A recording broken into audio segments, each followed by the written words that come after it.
ಸ್ತೋತ್ರ ಸ್ತೋತ್ರ ಸ್ತೋತ್ರ ಸ್ತೋತ್ರ. ಪರಿಶುದ್ಧನಾದ ತಂದೆಯೇ ನಿಮಗೆ ಸ್ತೋತ್ರ.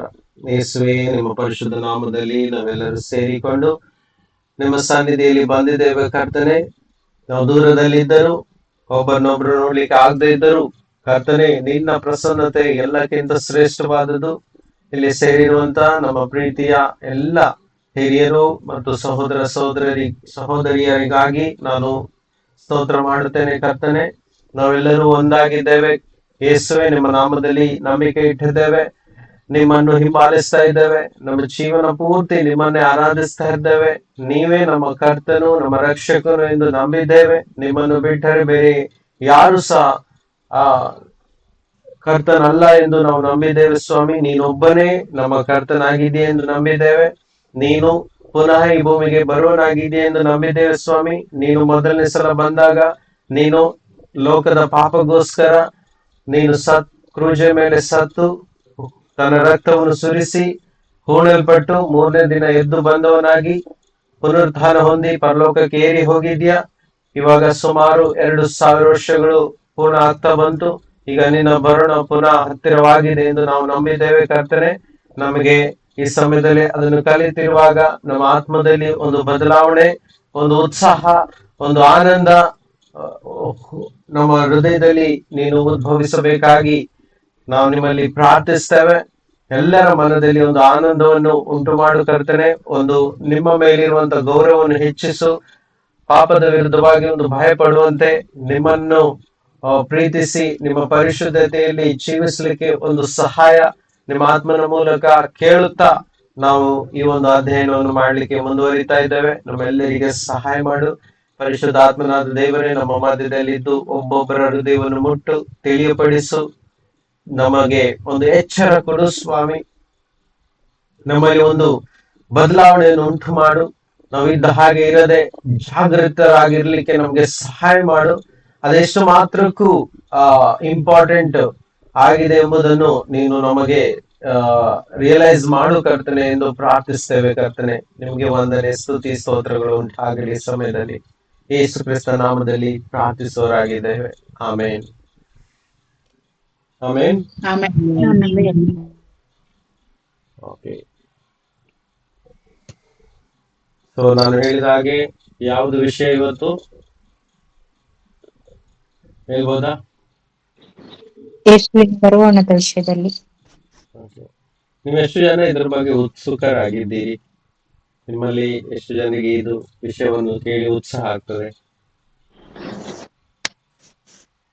ಉತ್ಸಾಹ ಆಗ್ತದೆ ಬ್ರದರ್. ಓಕೆ, ಮತ್ತೆ ಬೇರೆ ಯಾರಿಗೂ ಇಲ್ವಾ ಉತ್ಸಾಹ? ನಿಮ್ಮೆಲ್ಲರಿಗೆ ಅದೇ ಮನೆಯಲ್ಲಿ ಅದೇ ಜಾಗದಲ್ಲಿ ಇರ್ಬೇಕಂತ ಆಸೆನಾ ಅಥವಾ ಬೇರೆ ಕಡೆ ಹೋಗ್ಬೇಕಂತ ಆಸೆ ಇದೆಯಾ? ಎಲ್ಲ ಹೋಗ್ಬೇಕು ನಾವು ಯೇಸುವನ್ನು ಮುಖಾಮುಖಿಯಾಗಿ ಕಾಣ್ತೀವಿ ಅಂತ ಆಸೆ. ಹೌದು, ಕಾಣ್ಬೇಕಂತ ಆಸೆ ಇದೆ ಅಲ್ವಾ? ಈ ಲೋಕದ ಆ ಒಂದು ಕಷ್ಟ, ನೋವು, ದುಃಖ, ಟೆನ್ಷನು, ಹೌದಾ, ಆ ಬೋರಿಂಗು, ಅದೇ ದಿನಾಲು ಅದೇ ರೀತಿಯ ಪರಿಸ್ಥಿತಿಗಳು ನೋಡಿದ್ದೇ ನೋಡ್ತಾ ಇರ್ತೀವಿ, ಕೇಳಿದ್ದೇ ಕೇಳ್ತಾ ಇರ್ತೀವಿ, ಹೌದಾ, ಹೇಳಿದ್ದೇ ಹೇಳ್ತಾ ಇರ್ತೀವಿ. ಮತ್ತೇನಿದೆ ಅಲ್ವಾ ಲೈಫಲ್ಲಿ? ಈ ಒಂದು ಲೈಫಿಗೆ ಒಂದು ಪರಿಪೂರ್ಣ ಅರ್ಥ ಈ ಭೂಮಿಯಲ್ಲಿ ಖಂಡಿತವಾಗಿ ಸಿಗಲ್ಲ. ಅದಕ್ಕೋಸ್ಕರ ಈ ಭೂಮಿ ಒಂದು ತಾತ್ಕಾಲಿಕವಾಗಿದೆ. ಈ ಭೂಮಿಯ ಲೈಫು ಕೂಡ ತಾತ್ಕಾಲಿಕವಾಗಿದೆ. ಈ ಒಂದು 70, 80, 90 ವರ್ಷ ಬದುಕುವ ಈ ಕಾಲಗಳು ಏನು ಅಲ್ಲ. ಇದು ದಿಸ್ ಇಸ್ ಜಸ್ಟ್ ಟೆಂಪ್ರವರಿ. ಇದನ್ನ ಯಾರಾದ್ರೂ ಒಂದು ಜೀವಿತ ಅಂತ ತಿಳ್ಕೊಳ್ಳೋದಾದ್ರೆ ಅವರಿಗೆ ನಿಜವಾಗಿಯೂ ದೇವರ ಜ್ಞಾನ ಇಲ್ಲ ಅಂತ ಅರ್ಥ. ಸತ್ಯ ದೇವರನ್ನು ತಿಳಿದವರು ನಿಜವಾಗಿ ಅವರು ಬದುಕಿಗೆ ಅರ್ಥವನ್ನು ಕಂಡುಕೊಳ್ತಾರೆ. ಈ ಭೂಮಿಯ ಬದುಕನ್ನು ಟೆಂಪ್ರರಿ ಅಂತ ತಿಳ್ಕೊಂಡು ಆ ಬರುವ ಬದುಕಿಗೋಸ್ಕರ ಅವರು ತಯಾರು ಮಾಡ್ತಾ ಇರ್ತಾರೆ, ತಮ್ಮನ್ನೇ ಸಿದ್ಧಪಡಿಸ್ತಾ ಇರ್ತಾರೆ. ಓಕೆ, ಇದು ಸಿದ್ಧಪಡಿಸುವ ಕಾಲ. ಈ ಭೂಮಿಯಲ್ಲಿ ಬದುಕುವ ಕಾಲ ಸಿದ್ಧಪಡಿಸುವ ಕಾಲ. ಹಾಗಾಗಿ ನಮ್ಮ ಹೃದಯದಲ್ಲಿ ಸ್ಪಷ್ಟವಾಗಿರ್ಬೇಕು. ನಾವು ಕರೆದದ್ದು, ನಾವೆಲ್ಲರೂ ಯೇಸುವಿನಲ್ಲಿ ಕರೆಯಲ್ಪಟ್ಟದ್ದು ಮುಖ್ಯವಾದ ಉದ್ದೇಶ ತಂದೆಯಾದ ದೇವರ ಹೊಸ ರಾಜ್ಯದಲ್ಲಿ ನಾವೆಲ್ಲರೂ ಪಾಲ್ಗೊಂಡು ಅಲ್ಲಿ ಒಂದು ಬದುಕನ್ನು ಬದುಕಬೇಕು. ಅದು ನಿರಂತರ ಬದುಕು. ಅಲ್ಲಿ ಸಾವು, ಅಲ್ಲಿ ಶಾಪ, ಅಲ್ಲಿ ರೋಗ, ಅಲ್ಲಿ ಬಡತನ, ದುಃಖ ಇಲ್ಲದೆ ಇರುವಂತ ಒಂದು ಲೋಕದಲ್ಲಿ ನಾವು ಬದುಕಬೇಕೆಂಬುದಕ್ಕೋಸ್ಕರವೇ ನಮಗೆ ದೇವರು ಕ್ರಿಸ್ತ ಯೇಸುವಿನಲ್ಲಿ ನಮ್ಮನ್ನು ಒಂದುಗೂಡಿಸಿದ್ದು, ನಮ್ಮನ್ನು ಗುಂಪಾಗಿ ಸೇರಿಸಿದ್ದು, ಇದನ್ನೇ ಸಭೆ ಅಂತ ಅಥವಾ ಚರ್ಚ್ ಅಂತ ಹೇಳ್ತೀವಿ. ಸಭೆಯ ಮೈನ್ ಉದ್ದೇಶ, ಮುಖ್ಯ ಉದ್ದೇಶ ಯೇಸುವಿನ ಬರಣಕ್ಕಾಗಿ ನಾವೆಲ್ಲರೂ ಸಿದ್ಧಪಡಿಸಿಕೊಳ್ಬೇಕು. ಆಮೇಲೆ ಖಂಡಿತವಾಗಿ ನಮ್ಮ ದಿನಚರಿಯಲ್ಲಿ ಬೇಕಾದಂತ ಅವಶ್ಯಕತೆಗಳನ್ನು ಕರ್ತನಲ್ಲಿ ಪ್ರಾರ್ಥಿಸಿ ಹೊಂದ್ಕೊಳ್ಳೋದು ಖಂಡಿತವಾಗಿ ಅದು ನಮಗೆ ಕೊಟ್ಟಂತ ಹಕ್ಕಾಗಿದೆ. ಆದ್ರೂ ಸಹ ನಾವು ದೀರ್ಘಕಾಲದ ವಿಷಯವಾಗಿ ಚಿಂತಿಸುವಾಗ ಈ ಭೂಮಿಯಲ್ಲಿ ಎಲ್ಲವೂ ತಾತ್ಕಾಲಿಕ. ಹೌದಾ? ಅದಕ್ಕೆ ಇನ್ನೊಂದ್ ಕಡೆ ವಾಕ್ಯ ಬಂದಿದೆ, ವ್ಯರ್ಥವು ವ್ಯರ್ಥ, ಎಲ್ಲವೂ ವ್ಯರ್ಥ ಅಂತ ಬರೆಯಲ್ಪಟ್ಟಿದೆ.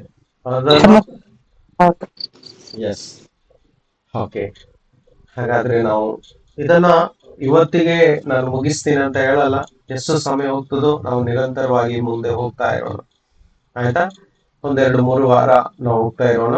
ಬೇರೆ ಬೇರೆ ಡೈರೆಕ್ಷನ್ ಅಲ್ಲಿ ಬೇರೆ ಬೇರೆ ವಿಷಯಗಳನ್ನು, ಇದೇ ವಿಷಯಕ್ಕೆ ಸಂಬಂಧಪಟ್ಟಂತ ಸಬ್ಜೆಕ್ಟ್ ಗಳನ್ನು ನಾವು ಕಲಿತಾ ಹೋಗೋಣ. ಸೊ ವಾರಗಳ ಮಧ್ಯದಲ್ಲಿ ನಮ್ಗೆ ಪುನಃ ಸಮಯ ಸಿಗುದಾದ್ರೆ ದಯವಿಟ್ಟು ನನಗೆ ನೆನಪಿಸಿ ಮೆಸೇಜ್ ಮಾಡಿ, ಕಾಲ್ ಮಾಡ್ತಾ ಇರಿ ಎಲ್ಲರೂ. ಅವಾಗ ನನಗೆ ಸ್ವಲ್ಪ ನೆನಪು ಬರ್ತದೆ, ಸಮಯ ತೆಗಿಲಿಕ್ಕೆ ಸಹಾಯವಾಗ್ತದೆ, ಆಯ್ತಾ? ಸೊ 100 ವಿಷಯಗಳು ಮುಂದೆ ಇರುವುದರಿಂದ ಸ್ವಲ್ಪ ಅಸ್ತವ್ಯಸ್ತ ಇರುತ್ತೇನೆ. ನೀವು ಕಾಲ್ ಮಾಡುವಾಗ ನನಗೆ ಸಂತೋಷವಾಗ್ತದೆ, ಅವಾಗ ಸಮಯವನ್ನು ತೆಗಿಲಿಕ್ಕೆ ಸುಲಭವಾಗ್ತದೆ. ಆಮೇಲೆ ಓಕೆ, ಯಾರು ಸಹ ಬೇಸರ ಮಾಡ್ಕೊಳ್ಬೇಡಿ, ನಾನು ಕಾಲ್ ಮಾಡಲ್ಲ, ಕಾಂಟ್ಯಾಕ್ಟ್ ಮಾಡಲ್ಲ ಅಂತ. ಖಂಡಿತವಾಗಿ ಹಾಗಲ್ಲ ವಿಷಯ. ನಿಜವಾಗಿಯೂ ಸಮಯದ ಅಭಾವಗಳು ಬೇಕಾದಷ್ಟು ಇದಾವೆ, ಕೆಲಸಗಳು ತುಂಬಾ ಇದೆ, ಸೇವಕರು ತುಂಬಾ ಕಡಿಮೆ ಇದ್ದಾರೆ. ಎಷ್ಟು ಹೇಳಿದಾಗೆ ಬೆಳೆ ತುಂಬಾ ಬೆಳೆದು ನಿಂತಿದೆ, ಆದ್ರೆ ಕೆಲಸ ಮಾಡೋರು ಇಲ್ಲ ಅಂತ ಹೇಳಿ ಅಲ್ವಾ? ಸೊ ನಾನು ಎಲ್ಲರಿಗೆ ಹೇಳ್ತೀನಿ, ನೀವೆಲ್ಲರೂ ಕೆಲಸ ಮಾಡ್ಬೇಕು ದೇವರಿಗೋಸ್ಕರ. ಅಟ್ಲೀಸ್ಟ್ ಪ್ರಾರ್ಥನೆಯೊಂದಿಗೆ ನಿಮ್ಮ ಸೇವೆಯನ್ನು ಆರಂಭಿಸ್ಬೇಕು. ನಿಮ್ಮ ಸುತ್ತಮುತ್ತಲಿರುವ ಜನರಿಗೋಸ್ಕರ ಪ್ರಾರ್ಥಿಸ್ಬೇಕು, ನಿಮ್ಮ ನೆರೆಹೊರೆಯವರಿಗೋಸ್ಕರ ಪ್ರಾರ್ಥಿಸ್ಬೇಕು, ಸಂಬಂಧಿಕರಿಗೋಸ್ಕರ ಪ್ರಾರ್ಥಿಸ್ಬೇಕು, ಮನೆಯಲ್ಲಿರುವಂತ ವ್ಯಕ್ತಿಗಳಿಗೋಸ್ಕರ ಪ್ರಾರ್ಥಿಸ್ಬೇಕು. ಅವರೆಲ್ಲ ತಂದೆ ಹತ್ರ ಹೇಳಿ ಅವನ್ನೆಲ್ಲ ರಕ್ಷಣೆಗೆ ಬರುವ ಹಾಗೆ ಪ್ರಾರ್ಥಿಸ್ಬೇಕು. ಆಮೆನ್. ಸೊ ಕುಟುಂಬಸ್ಥರೆಲ್ಲರೂ ರಕ್ಷಣೆ ಹೊಂದಬೇಕು ಎಂಬುದಾಗಿ ಪ್ರಾರ್ಥಿಸಬೇಕು. ಇದು ನಿಮ್ಮ ಸೇವೆ ಆಗಿದೆ. Okay, let's start. ನಾವು ಇವಾಗ ಈ ಒಂದು ಸಂದೇಶವನ್ನು ಆರಂಭಿಸುವರಾಗೋಣ. ಆಮೆನ್. ಓಕೆ, ನಾನು ಈ ವಿಷಯಗಳನ್ನ ಹೋದ ವಾರ ಕಲಿಸಿದ್ದೆ, ಹೋದ ವರ್ಷನೂ ಸಹ ಕಲಿಸಿದೆ. ಆದ್ರೆ ಈ ಸಲ ದೇವರು ಇನ್ನೊಂದು ರೀತಿಯಲ್ಲಿ ನಮಗೆ ಪುನಃ ಒಂದು ಎಚ್ಚರಿಕೆ ಆಗಲಿ ಅಂತ ವಿಷಯವನ್ನು ಪುನಃ ನಾನು ಕಲಿಸ್ಲಿಕ್ಕೆ ನನಗೆ ಪ್ರೇರಣೆ ಉಂಟಾಯಿತು. ಓಕೆ, ಸೊ ಇಡೀ ಜಗತ್ತಿಗೆ ಒಂದು ಉಂಟಾಗಲಿರುವಂತಹ ಆಘಾತ ಅಥವಾ ಒಂದು ಶಾಕ್ ಅಂತ ಹೇಳ್ಬೋದು. ಅದು ಯಾವ ದಿನವಾಗಿರುತ್ತೆ ಅಂತ ನಮ್ಮೆಲ್ಲರಿಗೆ ತಿಳಿದಿದೆ, ಹೌದಾ? ಸೊ ಜನರೆಲ್ಲರೂ ನಾರ್ಮಲ್ ಆಗಿ, ನ್ಯೂಟ್ರಲ್ ಆಗಿ ಬದುಕ್ತಾ ಇದ್ದಾರೆ. ಭೂಮಿಯಲ್ಲಿ ಅಲ್ಲಿ ಇಲ್ಲಿ ಪ್ರೊಟೆಸ್ಟ್ ನಡೀತಾ ಇದೆ, ಅದೇ ವಿಷಯದಲ್ಲಿ ಜಾಸ್ತಿ ಮಗ್ನರಾಗಿದ್ದಾರೆ. ಆದ್ರೆ ಇಡೀ ಜಗತ್ತಿಗೆ, ಪ್ರಪಂಚದಾದ್ಯಂತ ಒಂದು ಶಾಕ್ ದೇವರು ಕೊಡ್ಲಿಕ್ಕಿದ್ದಾರೆ. ಅದು ಆ ದಿನವೇ ಈ ಭೂಮಿ ಅಂತ್ಯವಾಗ್ತದೆ. ಸೊ ಅದಕ್ಕೋಸ್ಕರನೇ ಇರುವಂತ ಆ ದಿನಕ್ಕೋಸ್ಕರ ನಾವೆಲ್ಲರೂ ಕಾಯ್ತಾ ಇದ್ದೇವೆ. ಆ ದಿನಕ್ಕೋಸ್ಕರವೇ ನಾವೆಲ್ಲರೂ ಕುತೂಹಲದಿಂದ, ಆತುರದಿಂದ ಕಾಯ್ತಾ ಇದ್ದೇವೆ, ಹೌದಾ? ಆದ್ರೆ ಜಗತ್ತಿಗೆ ಈ ವಿಷಯದ ಬಗ್ಗೆ ಗೊತ್ತೇ ಇಲ್ಲ. ಸಡನ್ ಆಗಿ ಎಲ್ಲರೂ ಆ ಅಪಘಾತಕ್ಕೆ ಒಳಗಾಗ್ತಾರೆ, ಹೌದಾ? ಸೊ ಅದಕ್ಕಿಂತ ಮುಂಚೆ ನೋಡುವುದಾದ್ರೆ, ಈ ಭೂಮಿಯಲ್ಲಿ ಕೊನೆಯ ಶತ್ರು ಅನ್ನೋದು ಇರೋದಾದ್ರೆ ಅದು ಮರಣ ಎಂಬುದಾಗಿ ಅಲ್ವಾ? ಮರಣಕ್ಕೆ ಎಲ್ಲರೂ ಭಯ ಪಡ್ತಾರೆ. ಇವತ್ತಿದ್ದವರು ನಾಳೆ ಇರೋದಿಲ್ಲ. ಇದು ಸಹ ದೊಡ್ಡ ಶಾಕ್, ಹೌದಲ್ವಾ? ಮರಣ ಎನ್ನುವುದು ಉತ್ತರ ಇಲ್ಲದೆ ಇರುವಂತ ಒಂದು ಸಂಗತಿಯಾಗಿದೆ. ಪ್ರತಿ ಮನುಷ್ಯನ ಜೀವಿತದಲ್ಲಿ, ಈ ಶರೀರದಲ್ಲಿ ಮರಣ ಹೊಂದುವುದು, ಅದಕ್ಕೆ ಅರ್ಥವನ್ನು ಕಂಡು ಹಿಡಿಯದೆ ಆ ವ್ಯಕ್ತಿ ಮರಣ ಹೊಂದ್ತಾನೆ. ಸೊ ಈ ಲೋಕದಲ್ಲಿ ಇರುವಂತಹ ಅನೇಕ ವಿಜ್ಞಾನಿಗಳು ಮತ್ತು ದೊಡ್ಡ ದೊಡ್ಡ ಪಂಡಿತರು ಎಲ್ಲರೂ ಸಹ ಅನೇಕ ಅನ್ವೇಷಣೆಗಳನ್ನು ಮಾಡಿ ಹೊಸ ಹೊಸ ಸಂಗತಿಗಳನ್ನು ಹುಟ್ಟಿಸ್ತಾರೆ. ಹೊಸ ಹೊಸ ಟೆಕ್ನಿಕ್, ಫಾರ್ ಎಕ್ಸಾಂಪಲ್ ಹೇಳೋದಾದ್ರೆ AI, ಆರ್ಟಿಫಿಷಿಯಲ್ ಇಂಟೆಲಿಜೆನ್ಸ್ ಅಂತ ಹೇಳ್ತಾರೆ. ಇದನ್ನೆಲ್ಲ ಕಂಡುಹಿಡಿದಿದ್ದಾರೆ. ಇದನ್ನೆಲ್ಲ ತುಂಬಾ ಉಪಯೋಗಿಸ್ತಾ ಜನರು ತುಂಬಾ ಖುಷಿಯಾಗಿ ಈ ಲೋಕದಲ್ಲಿ ಬದುಕ್ತಾ ಇದ್ದಾರೆ. ಇನ್ನೇನೇನೆಲ್ಲ ಕಂಡುಹಿಡಿತಾ ಇದ್ದಾರೆ. ಪ್ರತಿ ದಿನ ಹೊಸ ಹೊಸ ವಸ್ತುಗಳು ಮಾರ್ಕೆಟ್ ಅಲ್ಲಿ ಬರ್ತದೆ. ಹೊಸ ಹೊಸ ವಿಷಯಗಳು ನ್ಯೂಸ್ ಅಲ್ಲಿ ಕೇಳಲಿಕ್ಕೆ ಸಿಗ್ತದೆ ಅಲ್ವಾ, ಮೀಡಿಯಾದಲ್ಲಿ ಕಾಣ್ಲಿಕ್ಕೆ ಸಿಗ್ತಾ ಇದೆ. ಆದ್ರೆ ಈ ಲೋಕದಲ್ಲಿರುವಂತಹ ಮನುಷ್ಯರಿಗೆ ಉತ್ತರ ಕೊಡ್ಲಿಕ್ಕೆ ಆಗದೇ ಇರುವಂತ ಒಂದು ಸಂಗತಿ ಅಂತ ಹೇಳೋದಾದ್ರೆ ಮರಣ. ಮರಣಕ್ಕೆ ಒಂದು ಉತ್ತರ ಕಂಡು ಹಿಡಿಲೇ ಇಲ್ಲ ಯಾರು, ಯಾಕಂದ್ರೆ ಅದು ಆಗಲ್ಲ, ಅದಕ್ಕೆ ಉತ್ತರ ಇಲ್ಲ. ಅದಕ್ಕೆ ಉತ್ತರ ಕೊಡುವ ಆತನು ಒಬ್ಬನು ಮಾತ್ರ, ಆತನೇ ನಮ್ಮ ಯೇಸು. ಸತ್ತು ಉಣಲ್ಪಟ್ಟು ಮೂರನೇ ದಿನ ಮರಣವನ್ನು ಜಯಿಸಿ ಎದ್ದು ಬಂದಂತ ಮೃತ್ಯುಂಜಯನಾದ ನಮ್ಮ ಕರ್ತನು ನಮ್ಮ ರಕ್ಷಕನೂ ಆದ ಯೇಸುವಲ್ಲಿ ಮಾತ್ರ ಆ ಒಂದು ಉತ್ತರವಿದೆ. ಯೇಸು ಹೇಳಿದ್ದಾರೆ ಯೋಹಾನ 5:24 ಏನದು, ನನ್ನನ್ನು ನಂಬಿದವರು ಸತ್ತರೂ ಬದುಕುವರು ಎಂಬುದಾಗಿ. ಹೌದಾ, ಅವರು ಮರಣವನ್ನು ಪಾರು ಮಾಡಿದ್ದಾರೆ ಎಂಬುದಾಗಿ ಹೇಳ್ತಾರೆ. ಹಾಗಾಗಿ ಇದಕ್ಕೆ ಉತ್ತರ ಯೇಸುವಿನಲ್ಲಿದೆ. ಇದು ಕಡೆಯ ಶತ್ರುವಾಗಿದೆ, ಹೌದಲ್ವಾ? ಈ ಶತ್ರುವನ್ನು ಸೋಲಿಸ್ಲಿಗೋಸ್ಕರವೇ ಯೇಸು ಈ ಭೂಮಿಗೆ ಬಂದಂತ ಒಂದು ದೊಡ್ಡ ಕಾರಣವಾಗಿದೆ. Price lord. ಸೊ ನಮಗೆ ಒಂದು ದೊಡ್ಡ ನಿರೀಕ್ಷೆ ಇದೆ. ಲೋಕಕ್ಕೆ ನಿರೀಕ್ಷೆ ಇಲ್ಲ, ಅವರಿಗೆಲ್ಲ ಕೊನೆಯ ಶತ್ರು ಮರಣ. ಮರಣ ಬಂದ್ಬಿಟ್ರೆ ಎಲ್ಲ ಮುಗೀತು ಎಂಬುದಾಗಿ. ಆದ್ರೆ ನಮ್ಮೆಲ್ಲರಿಗೂ ಅಂದ್ರೆ ಯೇಸುವನ್ನು ನಂಬಿರುವಂತ ಆತನ ಮಕ್ಕಳಿಗಿರುವಂತ ಅತಿ ದೊಡ್ಡ ನಿರೀಕ್ಷೆ ಏನದು, ಆತನ ಆಗಮನ. ಹೌದಲ್ವಾ? ನಮ್ಮ ಮತ್ತು ಯೇಸುವಿನ ಸೇರುವಿಕೆ. ನಾವೆಲ್ಲ ಒಂದಾಗಿ ಮಧ್ಯಾಕಾಶದಲ್ಲಿ ಯೇಸುವನ್ನು ಭೇಟಿಯಾಗುವ ಆ ದಿನವೇ ನಮಗಿರುವಂತ ದೊಡ್ಡ ನಿರೀಕ್ಷೆ ಆಗಿದೆ. ನಮ್ಮ ಈ ಲೋಕದ ದುಃಖ, ಭಾರ, ನೋವು, ರೋಗ, ಅಯ್ಯೋ ಎಲ್ಲವನ್ನು ಬಿಟ್ಟು ಯೇಸುವಿನ ಜೊತೆ ಸೇರಿಕೊಳ್ಳುವಂತ ದಿನ. ಅದಕ್ಕೋಸ್ಕರವೇ ನಾವು ಕ್ರೈಸ್ತರು ಕಾಯುತ್ತಾ ಇದ್ದೇವೆ, ಆತುರ ಪಡ್ತಾ ಇದ್ದೇವೆ, ನಿರೀಕ್ಷೆಯೊಂದಿಗೆ ಇದ್ದೇವೆ ಅಲ್ವಾ? ಸೊ ಆ ದಿನವನ್ನು ನಾವು ಯಾವ ಕಾರಣಕ್ಕೂ ಮಿಸ್ ಮಾಡಬಾರ್ದು ಎನ್ನುವ ಉದ್ದೇಶದಿಂದಲೇ ಈ ಪಾಠವನ್ನು ನಿಮ್ಗೆ ಕಲಿಸ್ಲಿಕ್ಕೆ ಇಷ್ಟಪಡ್ತಾ ಇದ್ದೇನೆ. ಯಾರು ಸಹ ಯಾವ ಕಾರಣಕ್ಕೂ ಅದನ್ನು ಕಳ್ಕೊಳ್ಬಾರ್ದು. ಆ ಒಂದು ದಿನದಲ್ಲಿ ಎಲ್ಲರೂ ಪಾಲ್ಗೊಳ್ಬೇಕು. ಪ್ರತ್ಯೇಕವಾಗಿ ಇಲ್ಲಿ ಈ ಆನ್ಲೈನ್ ಅಲ್ಲಿ ಸೇರಿರುವಂತಹ ಪ್ರತಿಯೊಬ್ಬರು ಆ ದಿನದಲ್ಲಿ ಪಾಲ್ಗೊಳ್ಬೇಕು. ಯಾರು ಸಹ ಮಿಸ್ ಆಗ್ಬಾರ್ದು. ಅಷ್ಟೇ ಅಲ್ಲ, ಇಲ್ಲಿ ಸೇರಿರುವಂತಹ ಪ್ರತಿಯೊಬ್ಬರ ಕುಟುಂಬದ ಎಲ್ಲ ಸದಸ್ಯರು ಸಹ ಒಬ್ರು ಮಿಸ್ ಆಗದೆ ಅವರೆಲ್ಲರೂ ಏನಾಗ್ಬೇಕು, ಆ ಒಂದು ದಿನದಲ್ಲಿ ಪಾಲುಗಾರರಾಗಬೇಕು ಎಂಬ ಉದ್ದೇಶದಿಂದ ಇದನ್ನೆಲ್ಲ ಕಲಿಸ್ಲಿಕ್ಕೆ ಆಸೆ ಪಡ್ತಾ ಇದ್ದೀನಿ. ಅದಕ್ಕೋಸ್ಕರ ನೀವು ಕುಟುಂಬಸ್ಥರಿಗೋಸ್ಕರ ದಿನಾನು ಪ್ರಾರ್ಥನೆ ಮಾಡಿ, ಒಂದಲ್ಲ ಒಂದು ದಿನ ಅವ್ರನ್ನ ದೇವರು ಮುಟ್ಟಿ ಅವರ ಜೀವಿತವನ್ನು ಬದಲಾಯಿಸಿ ಅವರ ಹೃದಯವನ್ನು ಮೃದು ಮಾಡಿ ಕರ್ತನಿಗೋಸ್ಕರ ಒಂದು ಆಸೆ ಹುಟ್ಟಿಸ್ತಾರೆ. ಖಂಡಿತ ಹುಟ್ಟಿಸ್ತಾರೆ. ಎಂತೆಂತ ಕಠೋರ ವ್ಯಕ್ತಿಗಳನ್ನೇ ದೇವರು ಬದಲಾಯಿಸಿದ್ದಾರೆ. ಹೌದಾ? ದೊಡ್ಡ ಕೊಲೆಗಾರನಾದ ಪೌಲನನ್ನೇ ದೇವರು ಬದಲಾಯಿಸಿ ಕರ್ಕೊಂಡು ಬಂದ್ರು ಆತನ ಸೇವೆಗೋಸ್ಕರ. ಆತನಿಗೋಸ್ಕರ ಪ್ರಾಣ ಸಹ ಕೊಟ್ಟ ಅವನು. ಇದೇ ದೇವರು ಮಾಡುವಂತ ಅದ್ಭುತ ಕಾರ್ಯಗಳು. ಸೊ ವ್ಯಕ್ತಿಗಳ ಸ್ವಭಾವವನ್ನು ನೋಡಿ ನಾವು ಚಿಂತೆ ಮಾಡಬಾರ್ದು. ಯಾವಾಗ ಬೇಕಾದ್ರೂ ದೇವರು ಎಂತ ಕಠಿಣ ವ್ಯಕ್ತಿಗಳನ್ನು ಬದಲಾಯಿಸ್ಲಿಕ್ಕೆ ಸಾಧ್ಯ. ನಾವು ಮಾಡ್ಬೇಕಾಗಿರೋದು ಒಂದೇ ಪ್ರಾರ್ಥನೆ, ದೇವರೇ ಅವರನ್ನು ಬದಲಾಯಿಸು, ನಿನ್ನ ಪ್ರೀತಿಯಲ್ಲಿ ಕೊಂಡು ಬಾ, ಸತ್ಯವನ್ನು ತಿಳಿಯಪಡಿಸು ಎಂಬುದಾಗಿ ನಾವು ಪ್ರಾರ್ಥನೆ ಮಾಡ್ತಾ ಇರುವ. ಆಮೇಲೆ ಯಾರ್ಯಾರ ಹೆಸರುಗಳು ಜೀವಿತದ ಪುಸ್ತಕದಲ್ಲಿ ಬರೆದಿದೆಯೋ ಅವ್ರು ಯಾರು ಮಿಸ್ ಆಗಲ್ಲ. ದೇವರು ಹೇಗಾದ್ರೂ ಮಾಡಿ ಅವ್ರನ್ನ ರಕ್ಷಿಸ್ತಾರೆ. ಆಮೇಲೆ ರಕ್ಷಿಸ್ತಾರೆ.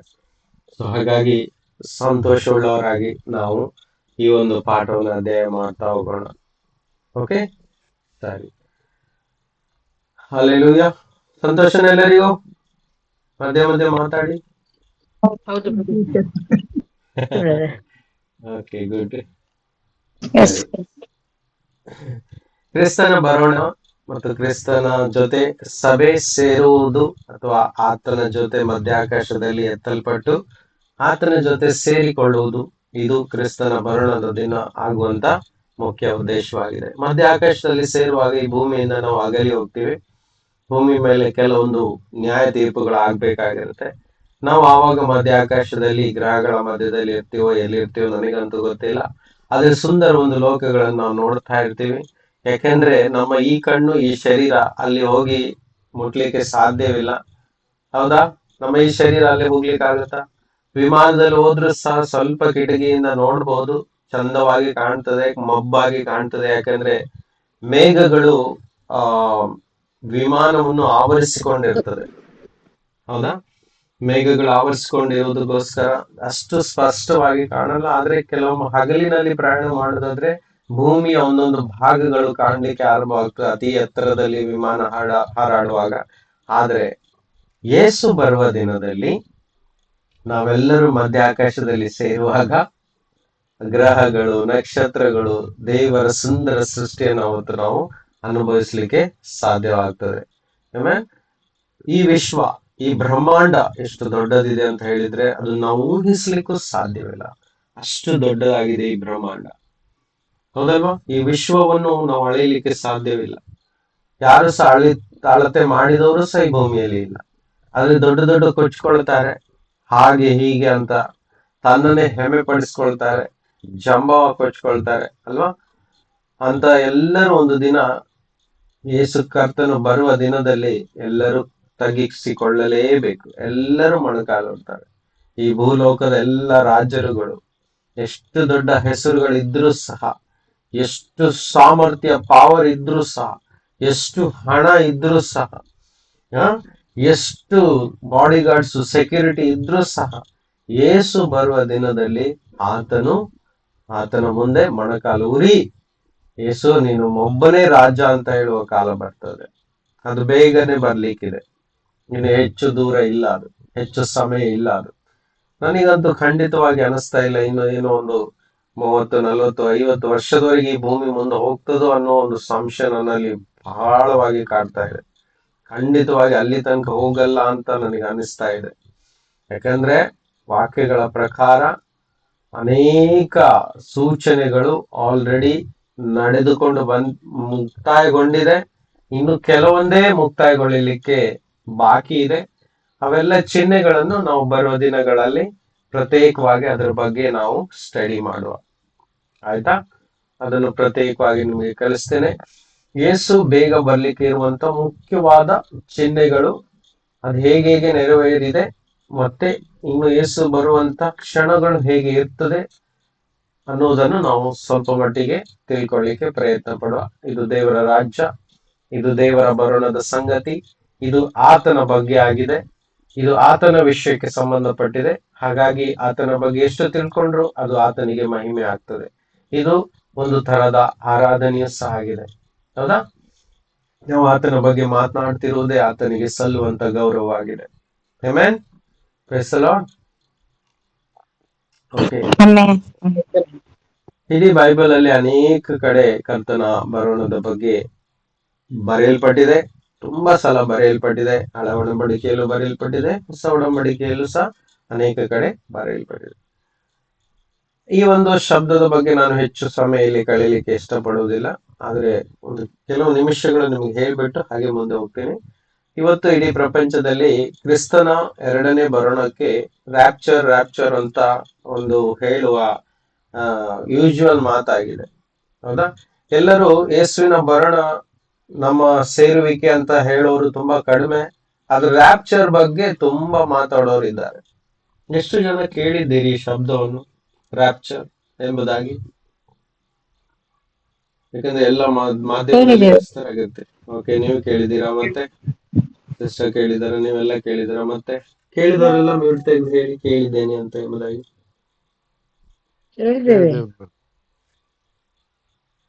ಕೇಳಿದೆಯಾ? ಮತ್ತೆ ಸ್ಮಿತಾ ಸಿಸ್ಟರ್ಗೆ ಕೇಳ್ತಾ ಇಲ್ಲ ಅಂತ ಹೇಳ್ತಾ ಇದ್ದಾರೆ. ಪ್ಲೀಸ್ ನೀವು ಆಫ್ ಮಾಡಿ ಪುನಃ ಜಾಯಿನ್ ಆಗಿ ಸಿಸ್ಟರ್, ಅವ್ರಿಗೆ ನೆಟ್ವರ್ಕ್ ಇಶ್ಯೂ ಇರ್ಬೇಕು. ಓಕೆ, ಬ್ರದರ್ ಕೇಳಿದ್ದಾರೆ. ಮತ್ತೆ ಎಷ್ಟು ಜನ ಕೇಳಿದ್ದೀರಿ? ಕೇಳಿದ್ದಾರೆ. ಓಕೆ, ಮತ್ತೆ ಯಾರು ಕೇಳಿದ್ದಾರೆ ದಯವಿಟ್ಟು ಹೇಳಿ. ನಿಮ್ಮ ಆನ್ಸರ್ ಮೇಲೆ ಇದು ಡಿಪೆಂಡ್ ಆಗಿದೆ. ಸರಿ, ಆದ್ರೂ ನಾನು ಸ್ವಲ್ಪ ಹೇಳಲಿಕ್ಕೆ ಇಷ್ಟಪಡ್ತೀನಿ. ನೋಡಿ, ಈ ವಿಷಯ ಏನು? ಯೇಸುವಿನ ಬರೋಣ, ಹೌದಲ್ವಾ? ಆಮೇಲೆ ನಮ್ಮ ಅವರ ಜೊತೆ ಸೇರುವಿಕೆ. ನನಗೆ ನೀವೇ ಉತ್ತರ ಕೊಡಿ, ಇದ್ರಲ್ಲಿ ಇಂಪಾರ್ಟೆಂಟ್ ಯಾವುದು? ನಾವು ಅವ್ರ ಜೊತೆ ಹೋಗಿ ಸೇರುವುದು ಇಂಪಾರ್ಟೆಂಟಾ ಅಥವಾ ಯೇಸುವಿನ ಬರೋಣ ಇಂಪಾರ್ಟೆಂಟಾ? ಯಾರಾದ್ರೂ ಉತ್ತರ ಕೊಡ್ತೀರಾ? ಯೇಸು ಬರ್ದೇನೆ ನಾವು ಹೇಗೆ ಯೇಸುವಿನ ಹತ್ರ ಹೋಗೋದು ಅಲ್ವಾ? ಓಕೆ, ಉತ್ತರ ಕೊಡಿ. ಯೇಸು ಕ್ರಿಸ್ತರ ಬರೋಣ ಯೇಸುವಿನ ಬರೋಣ ಇಂಪಾರ್ಟೆಂಟ್. ಹೌದಾ? ಅದು ಪ್ರಯಾರಿಟಿ, ಅದು ಪ್ರಾಮುಖ್ಯತೆ. ಹೌದಾ? ಆದ್ರೆ ಇಲ್ಲಿ ರ್ಯಾಪ್ಚರ್ ಆಗತ್ತೆ ಅಂತ ಎಲ್ಲರ ಬಾಯಲ್ಲಿ ಮಾತಾಗ್ಬಿಟ್ಟಿದೆ. ಈ ರೀತಿಯಾಗಿ ದುಷ್ಟನು ಜನರನ್ನ ಮರಳು ಮಾಡಿ ಇಟ್ಟಿದ್ದಾನೆ. ಅದ್ರ ಬಗ್ಗೆ ಹಿಂದೆ ಮುಂದೆ ಜಾಸ್ತಿ ಗೊತ್ತಿಲ್ಲ, ಏನು ಇಲ್ಲ.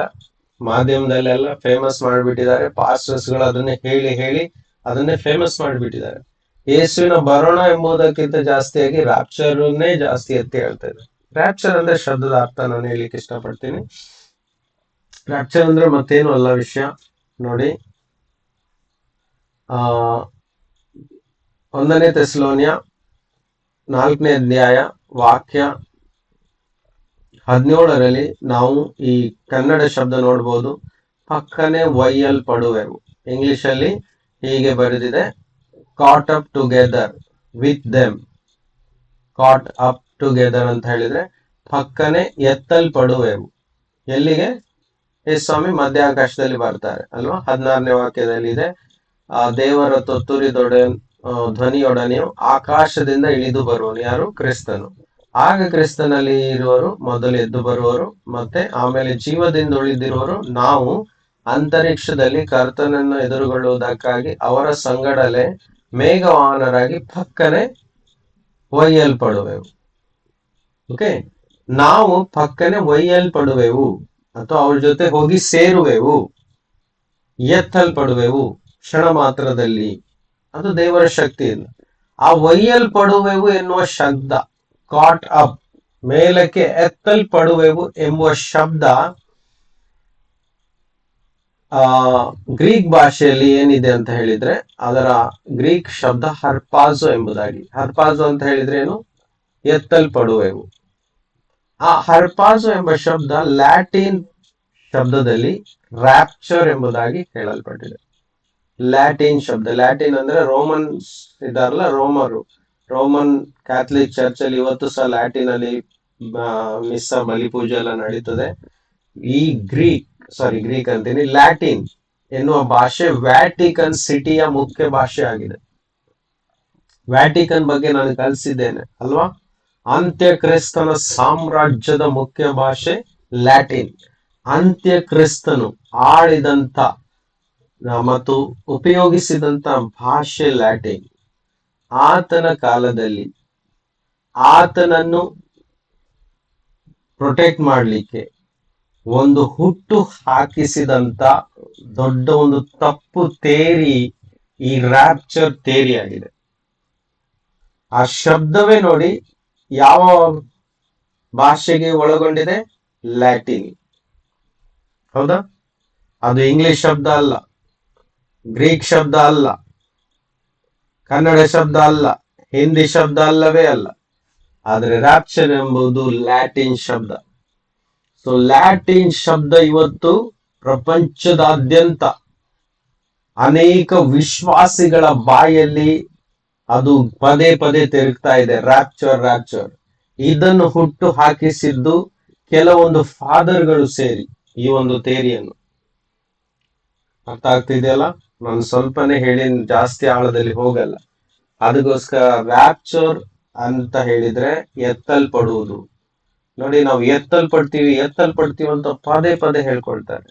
ಆದ್ರೆ ಯೇಸು ಬರ್ತಾರೆ ಅನ್ನುವ ಶಬ್ದವನ್ನು ಕಡಿಮೆ ಹೇಳ್ತಾರೆ. ರೈಟ್?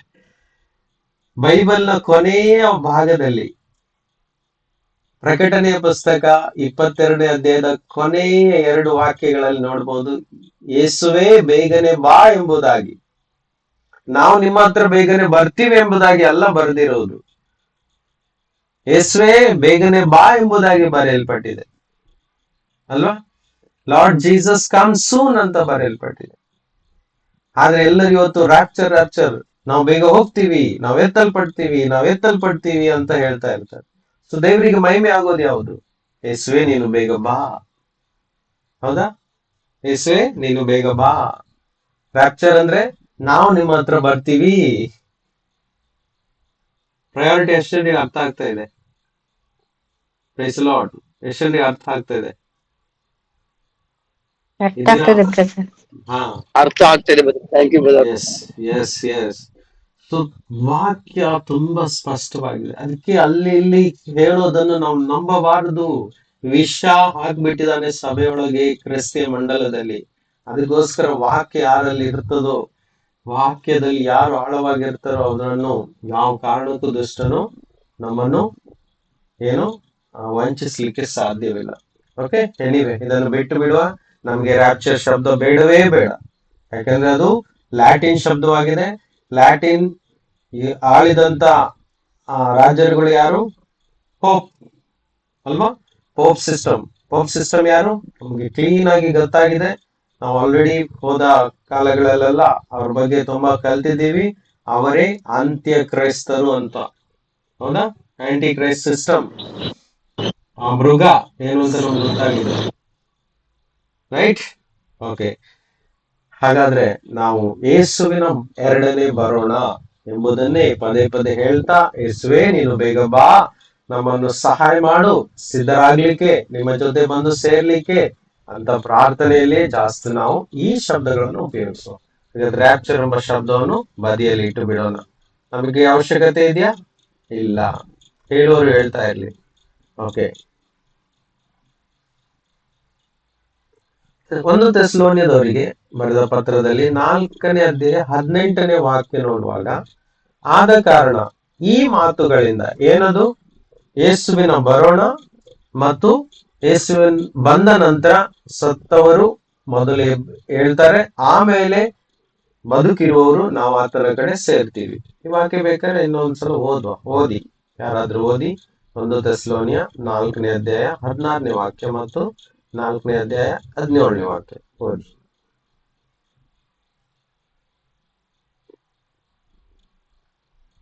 ಓದ್ತೀರಾ? ರೀಡ್ ಪ್ಲೀಸ್, ಯಾರಾದ್ರೂ ಓದಿ.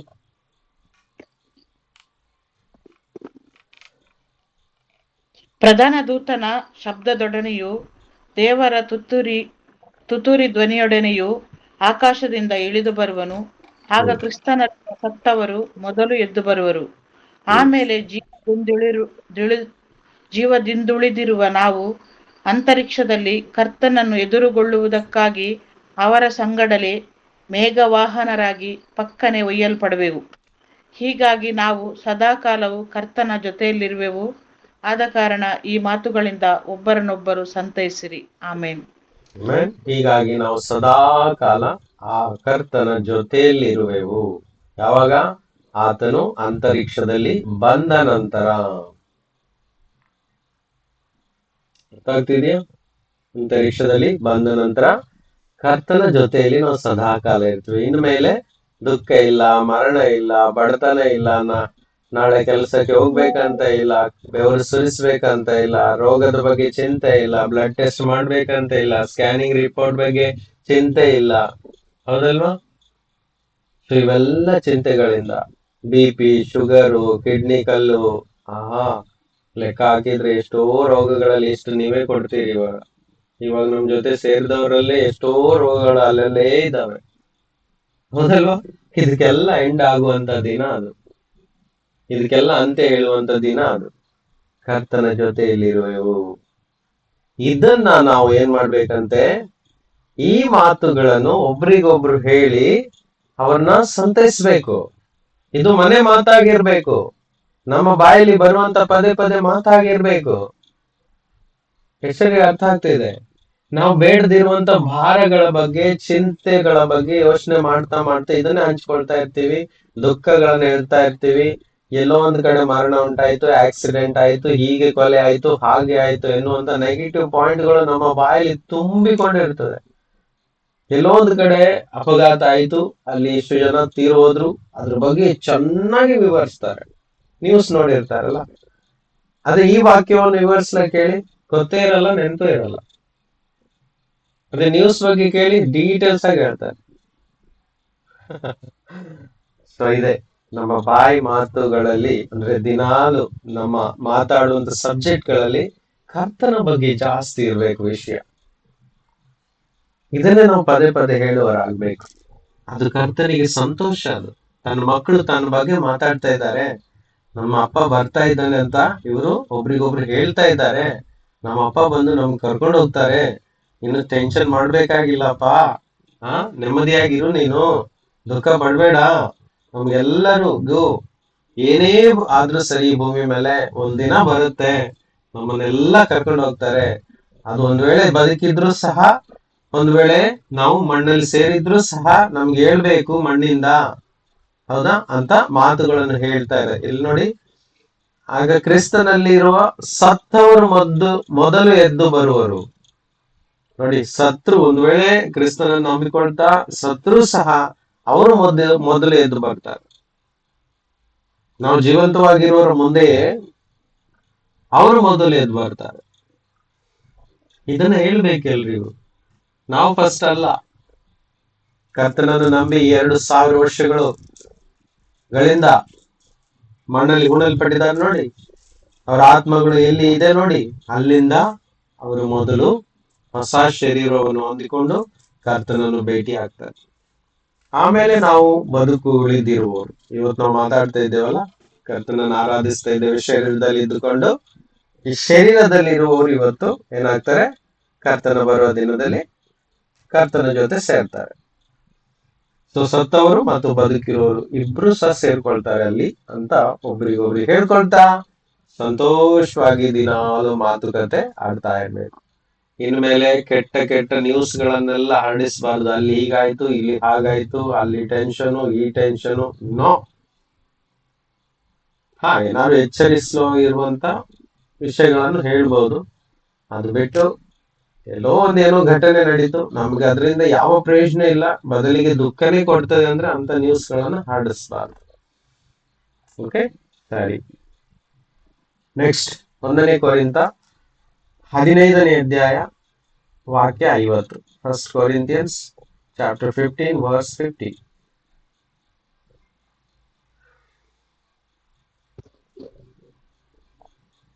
ಓದಿ. ಸಹೋದರರೇ, ನಾನು ಹೇಳುವುದೇನೆಂದರೆ, ರಕ್ತ ಮಾಂಸವು ದೇವರ ರಾಜ್ಯಕ್ಕೆ ಬಾಧ್ಯವಾಗಲಾರದು, ಲಯವಾಗುವ ವಸ್ತು ನಿರ್ಲಯ ಪದವಿಗೆ ಬಾಧ್ಯವಾಗುವುದಿಲ್ಲ. ಆಮೇನ್. ನೋಡಿ, ನಾವು ಇವತ್ತು ಶರೀರದಲ್ಲಿದೆ, ಎಲ್ರಿಗೂ ಬಾಡಿ ಇದೆಯಲ್ಲ, ಎಲ್ಲರೂ ಬಾಡಿಯಲ್ಲೇ ಕೂತಿದ್ದೀರಲ್ಲ, ಆತ್ಮವಾಗಿ ಕೂತಿದ್ದೀರಾ? ಮುಟ್ಟಿ ನೋಡಿ ಆ ಕಡೆ ಈ ಕಡೆ, ಕೈಗೆ ಒಂದು ಕೈಯಿಂದ ಇನ್ನೊಂದು ಕೈಗೆಲ್ಲ ಟಚ್ ಮಾಡಿ ನೋಡಿ, ಬಾಡಿ ಇದೆಯಾ ಇಲ್ಲ ಅಂತ. ಇದೆಯಲ್ಲ ಎಲ್ಲರಿಗೂ ಬಾಡಿ. ಓಕೆ, ನಗ್ತಾ ಇರ್ಬೋದು. ನಗುದಾದ್ರೆ ಸ್ವಲ್ಪ ಮ್ಯೂಟ್ ತೆಗೆದು ನಗಿ, ನಾನು ಸಹ ನಗ್ತೀನಿ ನಿಮ್ ಜೊತೆ, ಹೌದಾ? ಸೊ ಈ ಶರೀರಕ್ಕೆ ಅಲ್ಲಿ ಎಂಟ್ರಿ ಇಲ್ಲ ಅಂದ್ರೆ ಇದು ಲಯವಾಗುವ ವಸ್ತು, ನಿರ್ಲಯ ಪದವಿಗೆ ಅದು ಯೋಗ್ಯ ಅಲ್ಲ. ಅಂದ್ರೆ ಈ ಶರೀರ ಒಂದಿನ ಬಿಡ್ಲೇಬೇಕು. ಈ ಶರೀರದ ಬಗ್ಗೆ ಅಷ್ಟೊಂದು ಕಾಳಜಿ ವಹಿಸಬಾರ್ದು. ಆರೋಗ್ಯ ಕಾಪಾಡಬೇಕು, ಕ್ಲೀನ್ ಆಗಿ ಇಟ್ಕೊಳ್ಬೇಕು, ಹೌದಾ? ಕ್ಲೀನ್ ಆಗಿ ಇಟ್ಕೊಳ್ಬೇಕು, ಸ್ವಲ್ಪ ಡಿಸಿಪ್ಲಿನ್ ಇಂದ ಈ ಶರೀರ ಕಾಪಾಡ್ಕೊಳ್ಬೇಕು. ಅದು ಬಿಟ್ಟು ಈ ಶರೀರಕ್ಕೆ ದೇವರಿಗೆ ಹಿತವಲ್ಲದಂತೆ ಈ ಶರೀರವನ್ನು ನಾವು ಏನಂತೀವಿ, ಇದನ್ನ ಆಲ್ಟ್ರೇಷನ್ ಮಾಡ್ತೀವಿ. ರೈಟ್, ಆಲ್ಟ್ರೇಷನ್ ಅಂತ ಹೇಳಿಕ್ಕೆ ಇಷ್ಟಪಡ್ತೀನಿ. ಆಲ್ಟ್ರೇಷನ್ ಮಾಡ್ತಾ ಹೋದ್ರೆ ದೇವರಿಗೆ ಇಷ್ಟ ಆಗಲ್ಲ. ಯಾಕಂದ್ರೆ ಈ ಶರೀರ ಸೃಷ್ಟಿಸಿದ ದೇವರು ತನ್ನ ಸ್ವರೂಪದಲ್ಲಿ. ಆ ಸೃಷ್ಟಿ ಮಾಡಿದಂತ ಕಲಾಕಾರನಿಗೆ ತಾನು ಹೇಗೆ ಇಷ್ಟಪಡ್ತಾರೋ ಹಾಗೇ ಈ ಶರೀರ ಇರ್ಬೇಕು ಅಂತ ಆಸೆ, ಹೌದಾ? ಗಂಡು ಗಂಡಾಗಿ ಇರ್ಬೇಕಂತ ಆಸೆ, ಹೆಣ್ಣು ಹೆಣ್ಣಾಗಿರ್ಬೇಕಂತ ಆಸೆ. ಅದು ಸಹ ಎಕ್ಸ್ಟ್ರಾ ಆರ್ಡಿನರಿ ಚೇಂಜಸ್ ಗಳನ್ನ ಈ ಶರೀರದಲ್ಲಿ ಮಾಡಿಕೊಳ್ಬಾರ್ದು. ನೀಟಾಗಿ ಕಾಣಿಸ್ಕೊಳ್ಬೇಕು.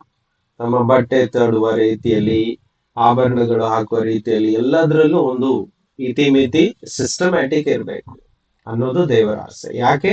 ಈ ಶರೀರ ಆತನ ಆಲಯವಾಗಿದೆ, ಹೌದಾ? ಈ ಶರೀರದಲ್ಲಿ ಆತನು ವಾಸ ಮಾಡ್ತಾನೆ. ಕರೆಕ್ಟಾ? ಸೊ ಇಲ್ಲಿ ವಾಕ್ಯ ಏನ್ ಹೇಳ್ತಾ ಇದೆ? ಈ ಶರೀರ ಮಣ್ಣಿಂದ ಹುಟ್ಟಿದ್ದು ಮಣ್ಣಿಗೆ ಹೋಗ್ಬೇಕು, ದೇವರ ರಾಜ್ಯಕ್ಕೆ ಹೋಗಲ್ಲ ಇದು ಅಂತ ವಾಕ್ಯ ಹೇಳ್ತದೆ. ಅದಕ್ಕೋಸ್ಕರ ಶರೀರದ ಬಗ್ಗೆ ಜಾಸ್ತಿ ಚಿಂತೆ ನಾವು ಮಾಡಬಾರದು. ಇವತ್ತು ನಾಳೆ ಇವತ್ತಿನ ಆಹಾರ ನಮ್ಗೆ ಇದ್ರೆ ಸಾಕು, ನಾಳೆ ಚಿಂತೆ ಇರಬಾರದು. ಆಯ್ತಾ? ಈ ಶರೀರ ಯಾವ ವಸತಿಯಲ್ಲಿ ಉಳಿಬೇಕು, ಮನೆ ಬಗ್ಗೆ ಆಗ್ಲಿ, ಬಟ್ಟೆ ಬಗ್ಗೆ ಆಗ್ಲಿ ಜಾಸ್ತಿ ಚಿಂತೆ ಆಗಿರಬಾರ್ದು. ನಮಗೆ ಎಷ್ಟು ಬೇಕು ಅಷ್ಟು ಮಾತ್ರ ಚಿಂತೆ ಮಾಡ್ಬೇಕು. 52ನೇ ವಾಕ್ಯ ಈ ರೀತಿಯಾಗಿ ಹೇಳ್ತದೆ, ಕೇಳಿರಿ, ಇದುವರೆಗೆ ಗುಪ್ತವಾಗಿದ್ದ ಸಂಗತಿಯನ್ನು ನಿಮಗೆ ತಿಳಿಸುತ್ತೇನೆ. ನಾವೆಲ್ಲರೂ ನಿದ್ರೆ ಹೋಗುವುದಿಲ್ಲ. ನಿದ್ರೆ ಅಂತ ಹೇಳಿದ್ರೆ ಇವಾಗ ರಾತ್ರಿ ನಿದ್ರೆ ಮಾಡ್ತೀವಲ್ಲ, ಅಲ್ಲ. ಏನಿದು ನಿದ್ರೆ ಅಂತ ಹೇಳಿದ್ರೆ? ಮರಣ. ನಿತ್ಯ ಮರಣ ಅಂತೀವಲ್ಲ ಅದು. ಯೇಸು ಹೇಳ್ತಿದ್ದಾರೆ, ಪೌಲನು ಹೇಳ್ತಿದ್ದಾನೆ ಇಲ್ಲಿ ಪ್ರೇರಣೆಯಿಂದ, ನಾವೆಲ್ಲ ಮರಣ ಹೊಂದಿದ ಮೇಲೆ ಅಲ್ಲೇ ಇರುವುದಿಲ್ಲ. ಏನೋ ಇದು ಒಂದು ಗುಪ್ತ ಸಂಗತಿ, ಸೀಕ್ರೆಟ್. ಈ ಸೀಕ್ರೆಟ್ ಅನೇಕರಿಗೆ ಗೊತ್ತಿಲ್ಲ ಈ ಲೋಕದಲ್ಲಿ. ಇದೊಂದು ಸುವಾರ್ತೆ ಭಾಗವನ್ನಾಗಿ ಇಟ್ಕೊಳ್ಳಿ. ಯಾರಾದ್ರೂ ಸುವಾರ್ತೆ ಸಾರುವಾಗ ಅವ್ರಿಗೆ ಹೇಳಿ, ನೀವು ಸತ್ರ ಮೇಲೆ ಎಲ್ಲಿ ಹೋಗ್ತೀರಾ, ನಿಮ್ಗೆ ಗೊತ್ತಿದ್ಯಾ ಕೇಳಿ. ಈ ಪಾಯಿಂಟ್ ಅನ್ನ ಗಟ್ಟಿಯಾಗಿ ಇಟ್ಕೊಂಡು ಮಾತಾಡಿ. ಕೇಳಿ ಅವ್ರ ಹತ್ರ, ನೀವು ಸತ್ರ ಮೇಲೆ ಎಲ್ಲಿ ಹೋಗ್ತೀರಾ. ಅವ್ರಿಗೆ ಅವಾಗ ಹೇಳಿ, ನಮಗೆ ಗೊತ್ತಿದೆ ನಾವು ಎಲ್ಲಿ ಹೋಗ್ತೀವಿ ಅಂತ. ನಾವು ನಂಬಿರುವ ದೇವರು, ಬೈಬಲ್ ಅಲ್ಲಿ ಆ ದೇವರು ಹೇಳಿದ್ದಾರೆ, ಯೇಸು ಹೇಳಿದ್ದಾರೆ, ನೀವು ಸತ್ರು ಬದುಕುವಿರಿ, ನಾನು ಬರುವ ದಿನದಲ್ಲಿ ನೀವು ನನ್ನ ಧ್ವನಿಯನ್ನು ಕೇಳಿ ಪುನರುತ್ಥಾನ ಹೊಂದ್ತೀರಿ ಅಂತ ಯೇಸು ಹೇಳಿದ್ದಾರೆ ಅಂತ ಹೇಳಿ. ಆಕ್ಚುಲಿ ಯೇಸು ಬರುವ ದಿನ ಪುನರುತ್ಥಾನದ ದಿನವಾಗಿದೆ ಅಲ್ವಾ? ಸತ್ತವರು, ಕ್ರಿಸ್ತನಲ್ಲಿ ಸತ್ತವರು ಮೊದಲು ಎದ್ದು ಬರ್ತಾರೆ ಅಂತ ಬರ್ದಿದೆ. ಹಾಗಾದ್ರೆ ಯೇಸುವಿನ ಮರಣ ಎನ್ನುವುದೇ ರಿಸರೆಕ್ಷನ್ ಡೇ, ಪುನರುತ್ಥಾನದ ದಿನವಾಗಿದೆ ಅದು ಅಲ್ವಾ? ಸಂತೋಷ ಅಲ್ವಾ? ಇದನ್ನೊಂದು ಸುವಾರ್ತೆಯಾಗಿ ಸಾರ್ಬೋದು ನಾವು. ಎಲ್ಲರಿಗೂ ಒಂದು ಹೋಪ್ ಸಿಗುತ್ತೆ, ನಿರೀಕ್ಷೆ ಸಿಗುತ್ತೆ. ಹೌದಾ, ಯೇಸು ನಂಬಿದ್ರೆ ಸತ್ರು ನಾವು ಪರಲೋಕ ಸೇರ್ಕೊಳ್ತೀವಿ, ಮೋಕ್ಷ ನಮ್ಗೆ ಸಿಗುತ್ತೆ ಅಂತ ಅವರಿಗೆ ಸಾರಿ ಹೇಳ್ಬೇಕು. ಕಡೇ ತುತ್ತೂರಿ ಆ ಧ್ವನಿ ಆಗುವಾಗ ನಾವೆಲ್ಲರೂ ಒಂದು ಕ್ಷಣದಲ್ಲೇ ರೆಪ್ಪೆ ಬಡಿಯುವಷ್ಟರೊಳಗಾಗಿ ಮಾರ್ಪಡುವೆವು. ಒಂದು ವೇಳೆ ನಾವು ಮರಣ ಹೊಂದದೇ ಇದ್ರೆ, ಶರೀರದಲ್ಲಿ ಇರುವಾಗ ಯೇಸು ಬಂದ್ರೆ, ಆ ಕಡೆಯ ತುತ್ತೂರಿ ನಾವು ಬದುಕಿರುವ ಕಾಲದಲ್ಲಿಯೇ ಊದಲ್ಪಟ್ರೆ, ನಾವೆಲ್ಲರೂ ಕ್ಷಣ ಮಾತ್ರದಲ್ಲೇ ರೆಪ್ಪೆ ಬಡಿಯಷ್ಟರೊಳಗಾಗಿ ನಮ್ಮ ಈ ಶರೀರ ಮಾರ್ಪಡುವುದು. ಈ ಒಳಗಡೆ ಇದೆಯಲ್ಲ, ರಕ್ತ, ಮಾಂಸ, ಎಲುಬು, ನರನಾಡಿಗಳು, ಕಿಡ್ನಿ, ಲಿವರ್, ಹಾರ್ಟ್, ಹೌದಾ, ಇವೆಲ್ಲ ಇದೆಯಲ್ಲ ಒಳಗಡೆ, ಇವೆಲ್ಲ ಒಂದೇ ಕ್ಷಣದಲ್ಲಿ ಟ್ರಾನ್ಸ್ಫಾರ್ಮ್ ಆಗುತ್ತೆ, ಬೇರೆ ಶರೀರವನ್ನು ಹೊಂದ್ಕೊಳ್ಳುತ್ತೆ. ಇದೇ ನಮಗಿರುವಂತ ದೊಡ್ಡ ನಿರೀಕ್ಷೆ, ಹೋಪ್.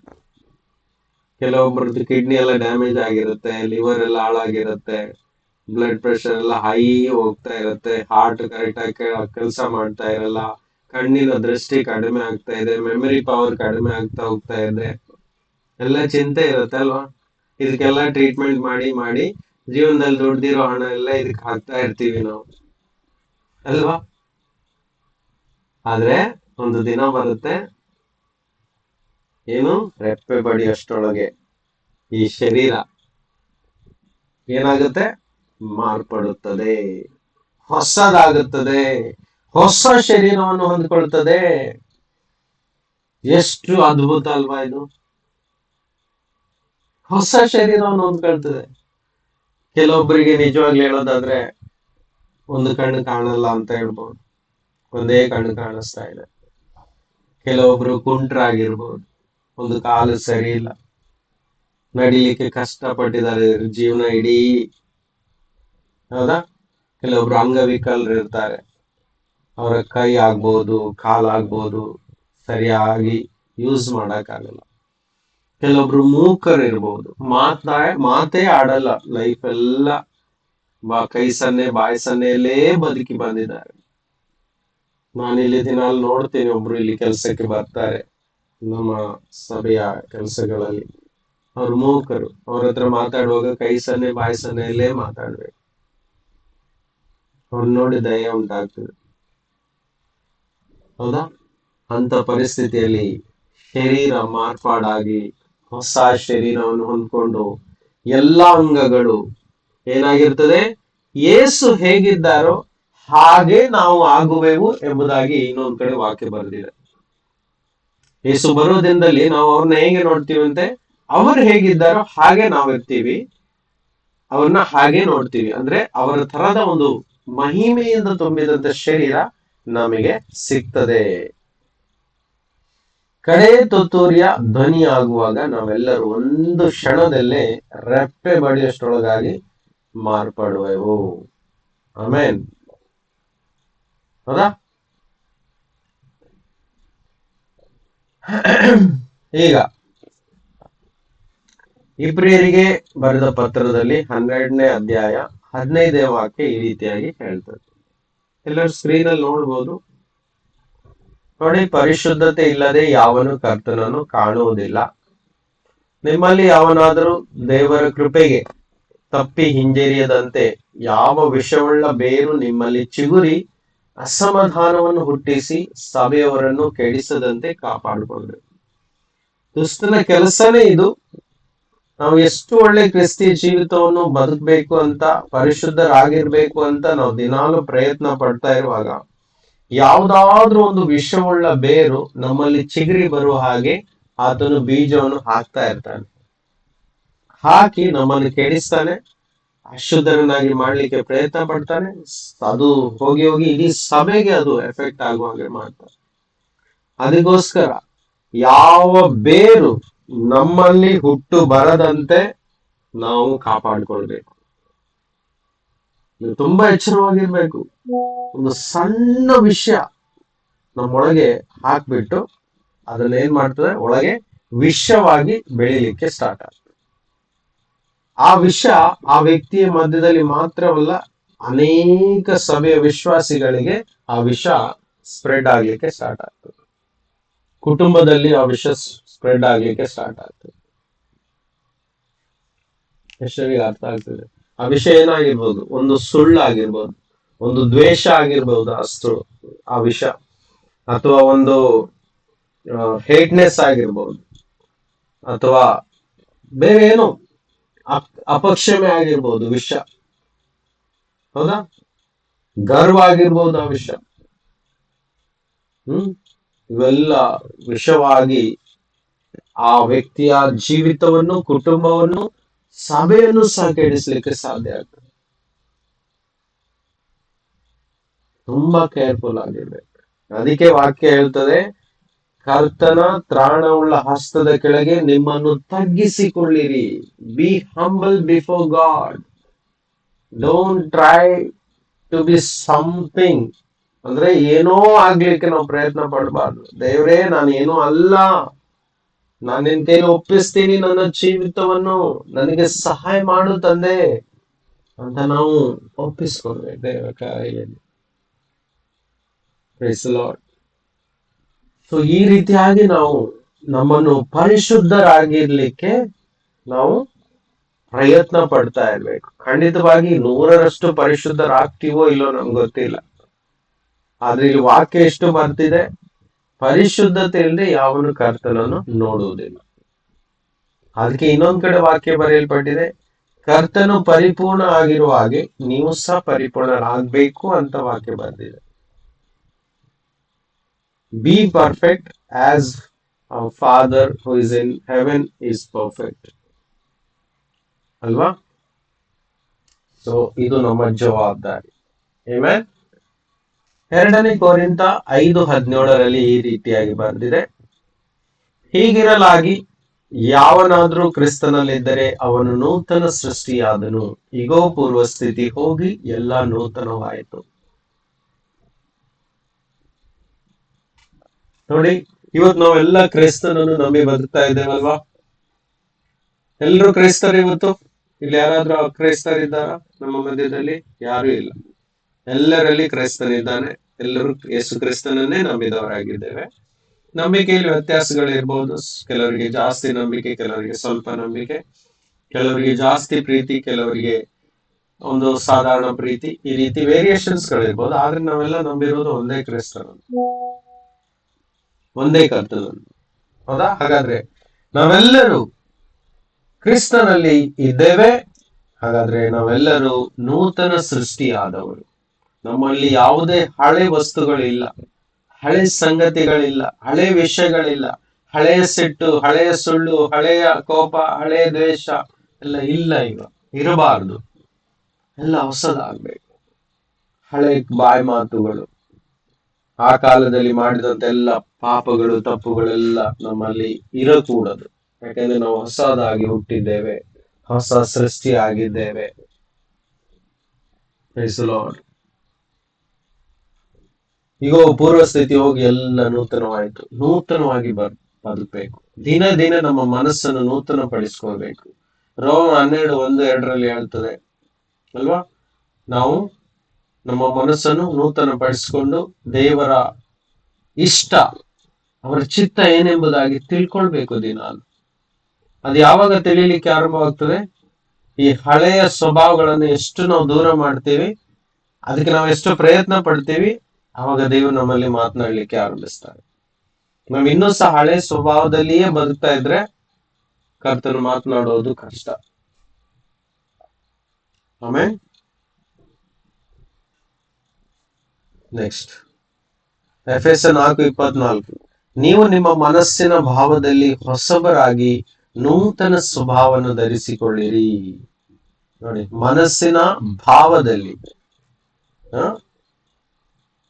ಹೊಸಬರಾಗಿ ನೂತನ ಸ್ವಭಾವವನ್ನು ಧರಿಸಿಕೊಳ್ಳಬೇಕು. ಡೈಲಿ ನಮ್ಮ ಪ್ರಯತ್ನ ಇದೇ ಆಗಿರ್ಬೇಕು.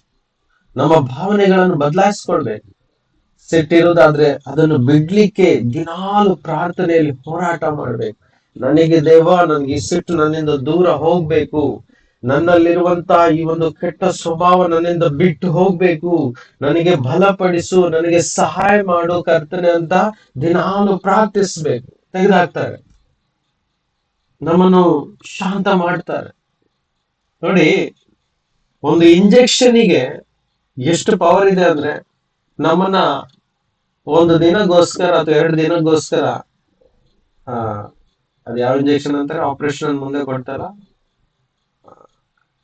ಯಾವ್ದದು ಆಪರೇಷನ್ ಮಾಡೋಕ್ಕಿಂತ ಮುಂಚೆ ಕೊಡ್ತಾರೆ, ಅನಸ್ತೇಸಿಯಾ. ಅನಸ್ತೇಸಿಯಾ ಇಂಜೆಕ್ಷನ್ ಇಷ್ಟು ಪವರ್ ಇದೆ ಅಂದ್ರೆ ನಮ್ಮನ್ನು ಮಲಗಿಸ್ಬಿಡ್ತದೆ. ಹಾಗಾದ್ರೆ ಇಂಜೆಕ್ಷನ್ ಜಸ್ಟ್ ಮೆಡಿಸಿನ್. ಅದನ್ನ ಸೃಷ್ಟಿ ಮಾಡಿದವರೇ, ಈ ಪ್ರಪಂಚವನ್ನು ಸೃಷ್ಟಿ ಮಾಡಿದ ಏಕೈಕ ಕರ್ತ. ಅವರು ಇನ್ನೆಷ್ಟು ಶಕ್ತಿ ಉಳ್ಳವರು ಇರ್ಬೇಕು ಅಲ್ವಾ? ನಾವು ಪ್ರಾರ್ಥನೆ ಮಾಡಿದ್ರೆ ನಮ್ಮ ಸಿಟ್ಟು ತೆಗೆದು ಹಾಕುವ ಹಾಗೆ, ನಮ್ಮಿಂದ ಬಿಟ್ಟು ಹೋಗುವ ಹಾಗೆ, ನಮಗೆ ಒಂದು ಹೊಸ ಬಲ ಸಿಗುವ ಹಾಗೆ ಅವರು ಕೃಪೆ ಕೊಡ್ತಾರೆ ಇಲ್ವಾ? ಹೇಳಿ, ಕೊಡ್ತಾರೆ. ಅದಕ್ಕೆ ಪ್ರಾರ್ಥನೆಯಲ್ಲಿ ಹೋರಾಟ ಮಾಡ್ಬೇಕು. ಅಪ್ಪ, ನನಗೆ ಬೇಕು, ಕೃಪೆ ಕೊಡು, ನನಗೆ ಸಿಟ್ಟು ಮಾಡಬಾರ್ದು, ನಾನು ಶಾಂತ ಮನಸ್ಸಿನವನು ಆಗ್ಬೇಕು, ಮೃದು ಸ್ವಭಾವ ಉಳ್ಳವನು ಆಗ್ಬೇಕು, ನನಗೆ ಯಾರನ್ನು ದ್ವೇಷ ಮಾಡಬಾರ್ದು, ನಾನು ಎಲ್ರನ್ನು ಪ್ರೀತಿಸ್ಬೇಕು ನಾನು ಅಂತ ಒಂದು ಶಕ್ತಿ ಕೊಡು ನನಗೆ ಅಂತ ಪ್ರಾರ್ಥಿಸಿದ್ರೆ ಯಾಕೆ ಕೊಡಲ್ಲ? ಒಳ್ಳೇದನ್ನ ಕೇಳಿದ್ರೆ ಕೊಡದೆ ಇರ್ತಾರ? ಇದು ಒಳ್ಳೆತನ ಅಲ್ವಾ? ಕೇಳಿದ್ರೆ ಕೊಟ್ಟೇ ಕೊಡ್ತಾರೆ. Because he is god and he is good god, he is loving god. ಆಮೇಲೆ ಆ ಸ್ವಭಾವವು ದೇವರ ಹೋಲಿಕೆಯ ಮೇರೆಗೆ ನೀತಿಯಲ್ಲಿಯೂ ನಿಜವಾದ ಪರಿಶುದ್ಧತೆಯಲ್ಲಿಯೂ ನಿರ್ಮಿಸಲ್ಪಟ್ಟಿದೆ. ಆ ಸ್ವಭಾವ ಇದೆ ನೋಡಿ, ದೇವರ ಹೋಲಿಕೆಯ ಮೇರೆಗೆ ನೀತಿಯಲ್ಲಿಯೂ ನಿಜವಾದ ಪರಿಶುದ್ಧತೆಯಲ್ಲಿಯೂ ನಿರ್ಮಿಸಲ್ಪಟ್ಟಿದೆ. ದೇವರಲ್ಲಿ ಅದು ನಿರ್ಮಿಸಲ್ಪಟ್ಟಂತ ಸ್ವಭಾವ. ಅದು ಶಾಂತ ಸ್ವಭಾವ, ಮೃದುವಾಗಿ ಮಾತನಾಡುವ ಸ್ವಭಾವ. ಅದು ದೇವರಲ್ಲಿ ನಿರ್ಮಿಸಲ್ಪಟ್ಟಂತ ಸ್ವಭಾವ. ಅದು ದೇವರ ಸ್ವಭಾವ. ಒಬ್ಬ ವ್ಯಕ್ತಿಯಲ್ಲಿ ದೇವರು ವಾಸ ಮಾಡ್ತಾ ಇದ್ದಾನೆ ಅಂತ ಹೇಳಿದ್ರೆ, ಕ್ರೈಸ್ತನು ವಾಸ ಮಾಡ್ತಾನೆ ಅಂತ ಹೇಳಿದ್ರೆ, ಆ ವ್ಯಕ್ತಿಯಲ್ಲಿ ಆ ಮೃದು ಸ್ವಭಾವ ಕಂಡು ಬರಲೇಬೇಕು. ಆ ಪೊಲೈಟ್ನೆಸ್ ಕಂಡು ಬರಲೇಬೇಕು. ಒಂದು ವೇಳೆ ಪೊಲೈಟ್ನೆಸ್ ಇಲ್ಲ, ನಿರಂತರ ವ್ಯಕ್ತಿ ಕೋಪದಲ್ಲೇ ಇರ್ತಾನೆ, ಕೆಟ್ಟದನ್ನೇ ಮಾತಾಡ್ತಾ ಇರ್ತಾನೆ, ಪದೇ ಪದೇ ಕೋಪಗೊಳ್ತಾನೆ ಅಂತ ಹೇಳಿದ್ರೆ ಸಮಥಿಂಗ್ ರಾಂಗ್. ದೇವರ ಆತ್ಮ ಅಲ್ಲಿ ಇಲ್ಲ. ಅಲ್ಲಿ ಎಲ್ಲಿ ದೇವರ ಆತ್ಮ ಇದ್ದಾನೋ ಅಲ್ಲಿ ಶಾಂತಿ. ಶಾಂತಿ ಅಂತ ಹೇಳಿದ್ರೆ ಶಾಂತವಾಗಿರುತ್ತೆ ಆ ವ್ಯಕ್ತಿಯ ಸ್ವಭಾವ, ಸೆಲ್ಫ್ ಕಂಟ್ರೋಲ್ ಇರುತ್ತೆ, ಬೇಗನೆ ಕೋಪಗೊಳ್ಳಲ್ಲ, ಬೇಗನೆ ರಿಯಾಕ್ಟ್ ಮಾಡಲ್ಲ, ಸಹಿಸಿಕೊಳ್ತದೆ ಆತ್ಮ. ಯಾಕಂದ್ರೆ ದೇವರ ಆತ್ಮ ಸಹಿಸಿಕೊಳ್ಳುವ ಆತ್ಮ. ಸೊ ದಿನ ದಿನ ಸ್ವಭಾವ ನೂತನ ಆಗುವ ಹಾಗೆ ನಾವು ವರ್ಕೌಟ್ ಮಾಡ್ಬೇಕು. ಅದಕ್ಕೆ ಕೃಪೆ ಕೊಡ್ತಾರೆ, ಅವ್ರಿಗೆ ಅದನ್ನು ಕೊಡ್ಲಿಕ್ಕೋಸ್ಕರನೇ ಇರೋದು. ನೀವ್ ಏನ್ ಬೇಕಾದ್ರೂ ಕೊಡಿ, ಕೇಳಿ ನಾನು ಕೊಡ್ತೀನಿ ಅಂತ ಹೇಳಿದಾರಲ್ವಾ. ನಾವು ಜೀವನದಲ್ಲಿ ಬೇಕಾಗಿರೋ ವಸ್ತುಗಳ ಬಗ್ಗೆ ಜಾಸ್ತಿ ಗಮನ ಇಟ್ಟು ಅದು ಕೊಡಿ ಇದು ಕೊಡಿ ಅಂತ ಇರ್ತೀವಿ. ಆದ್ರೆ ನಾವು ಇದನ್ನೆಲ್ಲ ಪ್ರಾರ್ಥಿಸ್ಬೇಕು. ನನಗೆ ಶಾಂತ ಸ್ವಭಾವ ಕೊಡು, ನನ್ನಿಂದ ಸಿಟ್ಟು ತೆಗೆದು ಹಾಕುವಪ್ಪ, ನನಗೆ ಒಳ್ಳೆ ಹೃದಯ ಕೊಡು, ಎಲ್ಲರನ್ನು ಪ್ರೀತಿಸೋ ಮನಸ್ಸು ಕೊಡು, ಎಲ್ಲರನ್ನು ಕ್ಷಮಿಸುವ ಒಂದು ಹೃದಯ ಕೊಡು ಸ್ವಾಮಿ ಅಂತ ಪ್ರಾರ್ಥಿಸುವಾಗ ಕೊಡದೆ ಇರ್ತಾರ? ಖಂಡಿತವಾಗಿ ಕೊಡ್ತಾರೆ. ಕೇಳಿ, ಕೊಡ್ತಾರೆ. ಎಲ್ಲ ಬದಲಾಗತ್ತೆ. ಆಮೇಲೆ praise the Lord. Hallelujah. Amen. Yeah. ಇದೇ ಸಿದ್ಧತೆ. ಏಸಪ್ಪ ಬರ್ತಾನೆ ಅಂತ ನಾವು ಕನಸು ಮಾತ್ರ ನೋಡಬಾರ್ದು, ಆತರ ಮಾತ್ರ ಇಟ್ಕೊಳ್ಬಾರ್ದು. ನಮ್ಮ ಕಡೆಯಿಂದ ಪ್ರಿಪರೇಷನ್ ಸಹ ಆಗ್ಬೇಕು. ಯಾ. ನೀವು ದೇವರ ಆಲಯವಾಗಿದ್ದೀರೆಂದು ದೇವರ ಆತ್ಮನು ಅಂದ್ರೆ ದೇವರೇ ಸ್ವತಃ ನಿಮ್ಮಲ್ಲಿ ವಾಸ ಮಾಡುತ್ತಾನೆಂದು ನಿಮಗೆ ಗೊತ್ತಿಲ್ಲವೋ? ಹೌದಾ? ಕೆಲವೊಮ್ಮೆ ನಾವು ಈ ಮಾತನ್ನು ಮರ್ತ್ಬಿಡ್ತೀವಿ. ನಾವು ಚರ್ಚಿಗೆ ಹೋದಾಗ ಮಾತ್ರ ಅಥವಾ ಪ್ರಾರ್ಥನೆ ಸಮಯದಲ್ಲಿ ಮಾತ್ರ ಪರಿಶುದ್ಧರಾಗಿರ್ಲಿಕ್ಕೆ ಪ್ರಯತ್ನ ಪಡ್ತೇವೆ, ಭಕ್ತಿಯ ಒಂದು ವೇಷವನ್ನು ಧರಿಸ್ಕೊಳ್ತೀವಿ. ಆದ್ರೆ ನಮ್ಮ ವೈಯಕ್ತಿಕವಾದ ಜೀವಿತದಲ್ಲಿ, ದಿನಚರಿಯಲ್ಲಿ, ದಿನಾಲು ನಾವು ವ್ಯವಹಾರ ಮಾಡುವಾಗ, ಬದುಕ್ತಾ ಇರುವಾಗ, ಕುಟುಂಬದ ಜೊತೆ, ಹೊರಗಿನ ಲೋಕದ ಜೊತೆ ನಾವು ಯಾವ ರೀತಿ ವ್ಯವಹಾರ ಮಾಡ್ಕೊಂಡಿದ್ದೀವಿ, ನಮ್ಮ ಮಾತುಗಳು ಹೇಗಿರ್ತದೆ, ನಮ್ಮ ಎಕ್ಸ್ಪ್ರೆಷನ್ಗಳು ಹೇಗಿರ್ತದೆ, ಹೌದಲ್ವಾ? ನಾವು ಎಷ್ಟು ಸತ್ಯವಂತರಾಗಿರ್ತೀವಿ ಅವ್ರ ಜೊತೆ, ಇವೆಲ್ಲ ಕನ್ಸಿಡರ್ ಆಗುತ್ತೆ. ಇವೆಲ್ಲ ಕನ್ಸಿಡರ್ ಆಗುತ್ತೆ. ಅಲ್ಲೆಲ್ಲ ನಾವು ನೆನಪಲ್ಲಿ ಇಟ್ಕೊಳ್ಬೇಕು, ನಾನಲ್ಲ ನನ್ನಲ್ಲಿ ಇರುವುದು ಏನು, ನಾನು ನನ್ನೊಳಗೆ ಜೀವಿಸ್ತಾ ಇಲ್ಲ, ನನ್ನೊಳಗೆ ಜೀವಿಸ್ತೋದು ನನ್ನನ್ನು ಸೃಷ್ಟಿಸಿದಂತ ನನ್ನ ದೇವರು ಒಳಗಡೆ ಜೀವಿಸ್ತಾ ಇದ್ದಾರೆ. ಇನ್ನು ಮೇಲೆ ನಾನಲ್ಲ ರಿಯಾಕ್ಟ್ ಮಾಡೋದು, ನನ್ನ ಒಳಗಿರುವಂತ ದೇವರ ಸ್ವರವು ನನ್ನ ಬಾಯ ಮಾತಾಗಿ ಹೊರಗಡೆ ಬರ್ಬೇಕು. ನೋಡಿ ಎಷ್ಟು ಪವರ್ಫುಲ್ ಆಗಿದೆ ಈ ವರ್ಡ್ ಅಂತ ಹೇಳಿದ್ರೆ ನಾವು ಮರ್ತು ಬಿಡ್ತೀವಿ. Our body is the temple of God, living God. ದೇವರ ಆಲಯ ನಮ್ಮ ಶರೀರ, ನಮ್ಮ ಜೀವಿತವೇ ದೇವರ ಆಲಯ. ಈ ಆಲಯದಲ್ಲಿ ನಿರಂತರ ದೇವರಿಗೆ ಆರಾಧನೆ ಆಗ್ಲೇಬೇಕು, ನಿರಂತರ ಅವ್ರನ್ನೇ ಯೋಚಿಸ್ತಾ ಇರ್ಬೇಕು. ಕಂಟಿನ್ಯೂಸ್ ಆಗಿ ಇಲ್ಲಿ ಮಷೀನ್ ತರ ವರ್ಕ್ ಆಗ್ತಾ ಇರ್ಬೇಕು ದೇವರಿಗೆ ಒಂದು ಆರಾಧನೆ ಅನ್ನೋದು. ನಾವು ನಡೆಯುವ ರೀತಿ, ಮಾತನಾಡುವ ರೀತಿ, ನಾವು ಬಿಹೇವ್ ಮಾಡುವಂತ ರೀತಿ, ಪ್ರತಿ ಸಮಯ ಕೆಲಸ ಮಾಡುವಲ್ಲಿ ನೀತಿ, ಅಂದ್ರೆ ನಮ್ಮ ಕೆಲಸ ಎಷ್ಟು ಸತ್ಯವಾಗಿ ನಾವು ಮಾಡ್ತೀವಿ, ಅಥವಾ ಕಳ್ಳತನ ಮಾಡ್ತೀವೋ, ಮೋಸ ಮಾಡ್ತೀವೋ, ಯಾರಿಗಾದ್ರೂ ಸಹಾಯ ಮಾಡ್ತೀವೋ ಇಲ್ವೋ, ಇವೆಲ್ಲ ಈ ಶರೀರದಲ್ಲಿ ನಾವು ಮಾಡ್ತಾ ಇರುವಾಗ ಎಲ್ಲ ಪರಲೋಕದ ರಾಜ್ಯದಲ್ಲಿ ಇರುವಂತ ಪುಸ್ತಕದಲ್ಲಿ ಟೈಪಿಂಗ್ ಆಗ್ತಾನೇ ಇರುತ್ತೆ, ಟೈಪ್ ಆಗ್ತಾ ಇರುತ್ತೆ. ಆಮೇಲೆ ತುಂಬಾ ಧ್ಯಾನ ವಹಿಸ್ಬೇಕು. ಮುಂದೆ ವಾಕ್ಯ ಏನ್ ಬರ್ದಿದೆ ಓದಿ.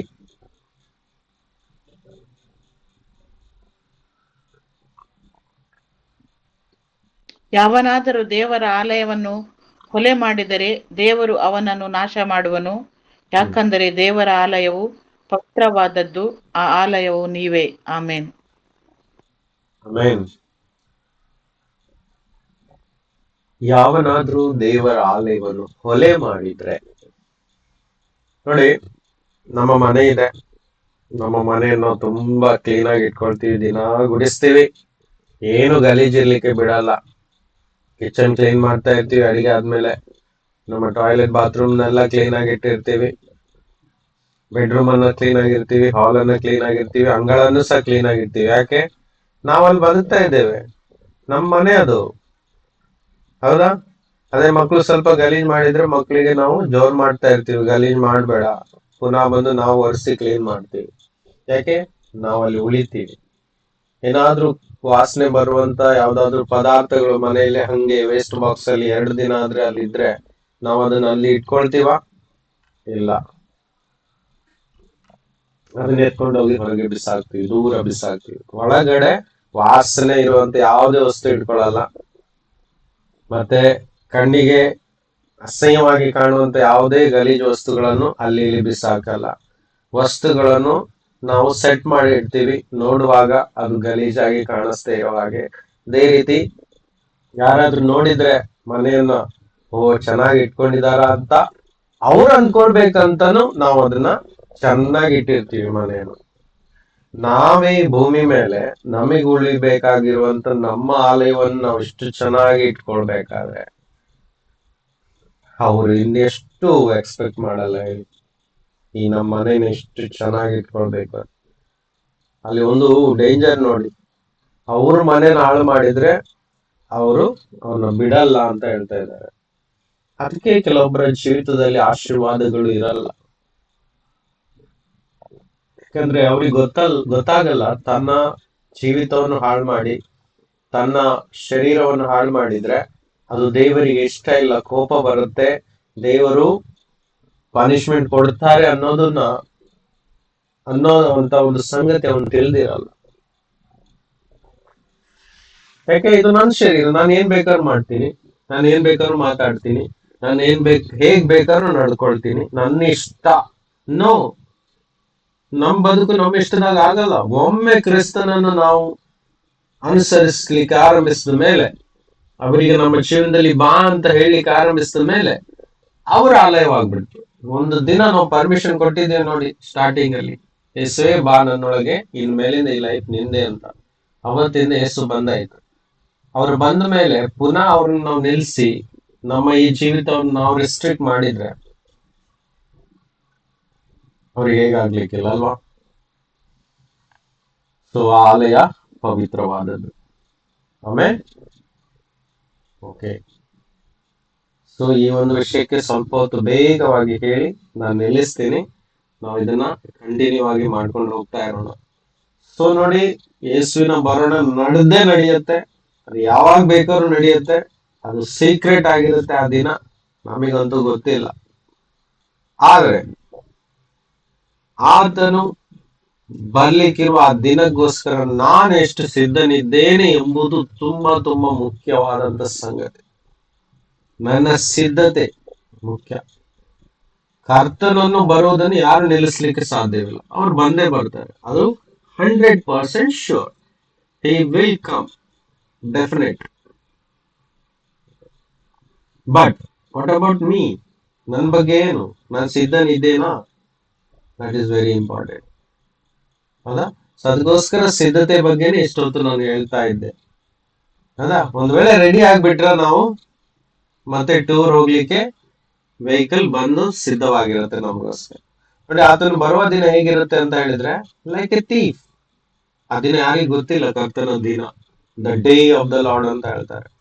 The day no one knows, ಯಾರಿಗೂ ಗೊತ್ತಿಲ್ಲ ಅದು. A thief in the night, ಕಳ್ಳ ರಾತ್ರಿ ಸಮಯದಲ್ಲಿ ಬರ್ತಾರಲ್ಲ, ಹಂಗೆ ನಾನು ಬರ್ತೀನಿ ಅಂತ ಎಕ್ಸಾಂಪಲ್ ಹೇಳಿದ್ದಾರೆ, ಉದಾಹರಣೆವಾಗಿ ಹೇಳಿದ್ದಾರೆ ಅವರು. ನೋಡಿ, 1 ಥೆಸಲೋನಿ 5:2 ಹೇಳಿದ್ದಾರೆ, ರಾತ್ರಿಯಲ್ಲಿ ಕಳ್ಳನು ಬರುವ ಹಾಗೆ.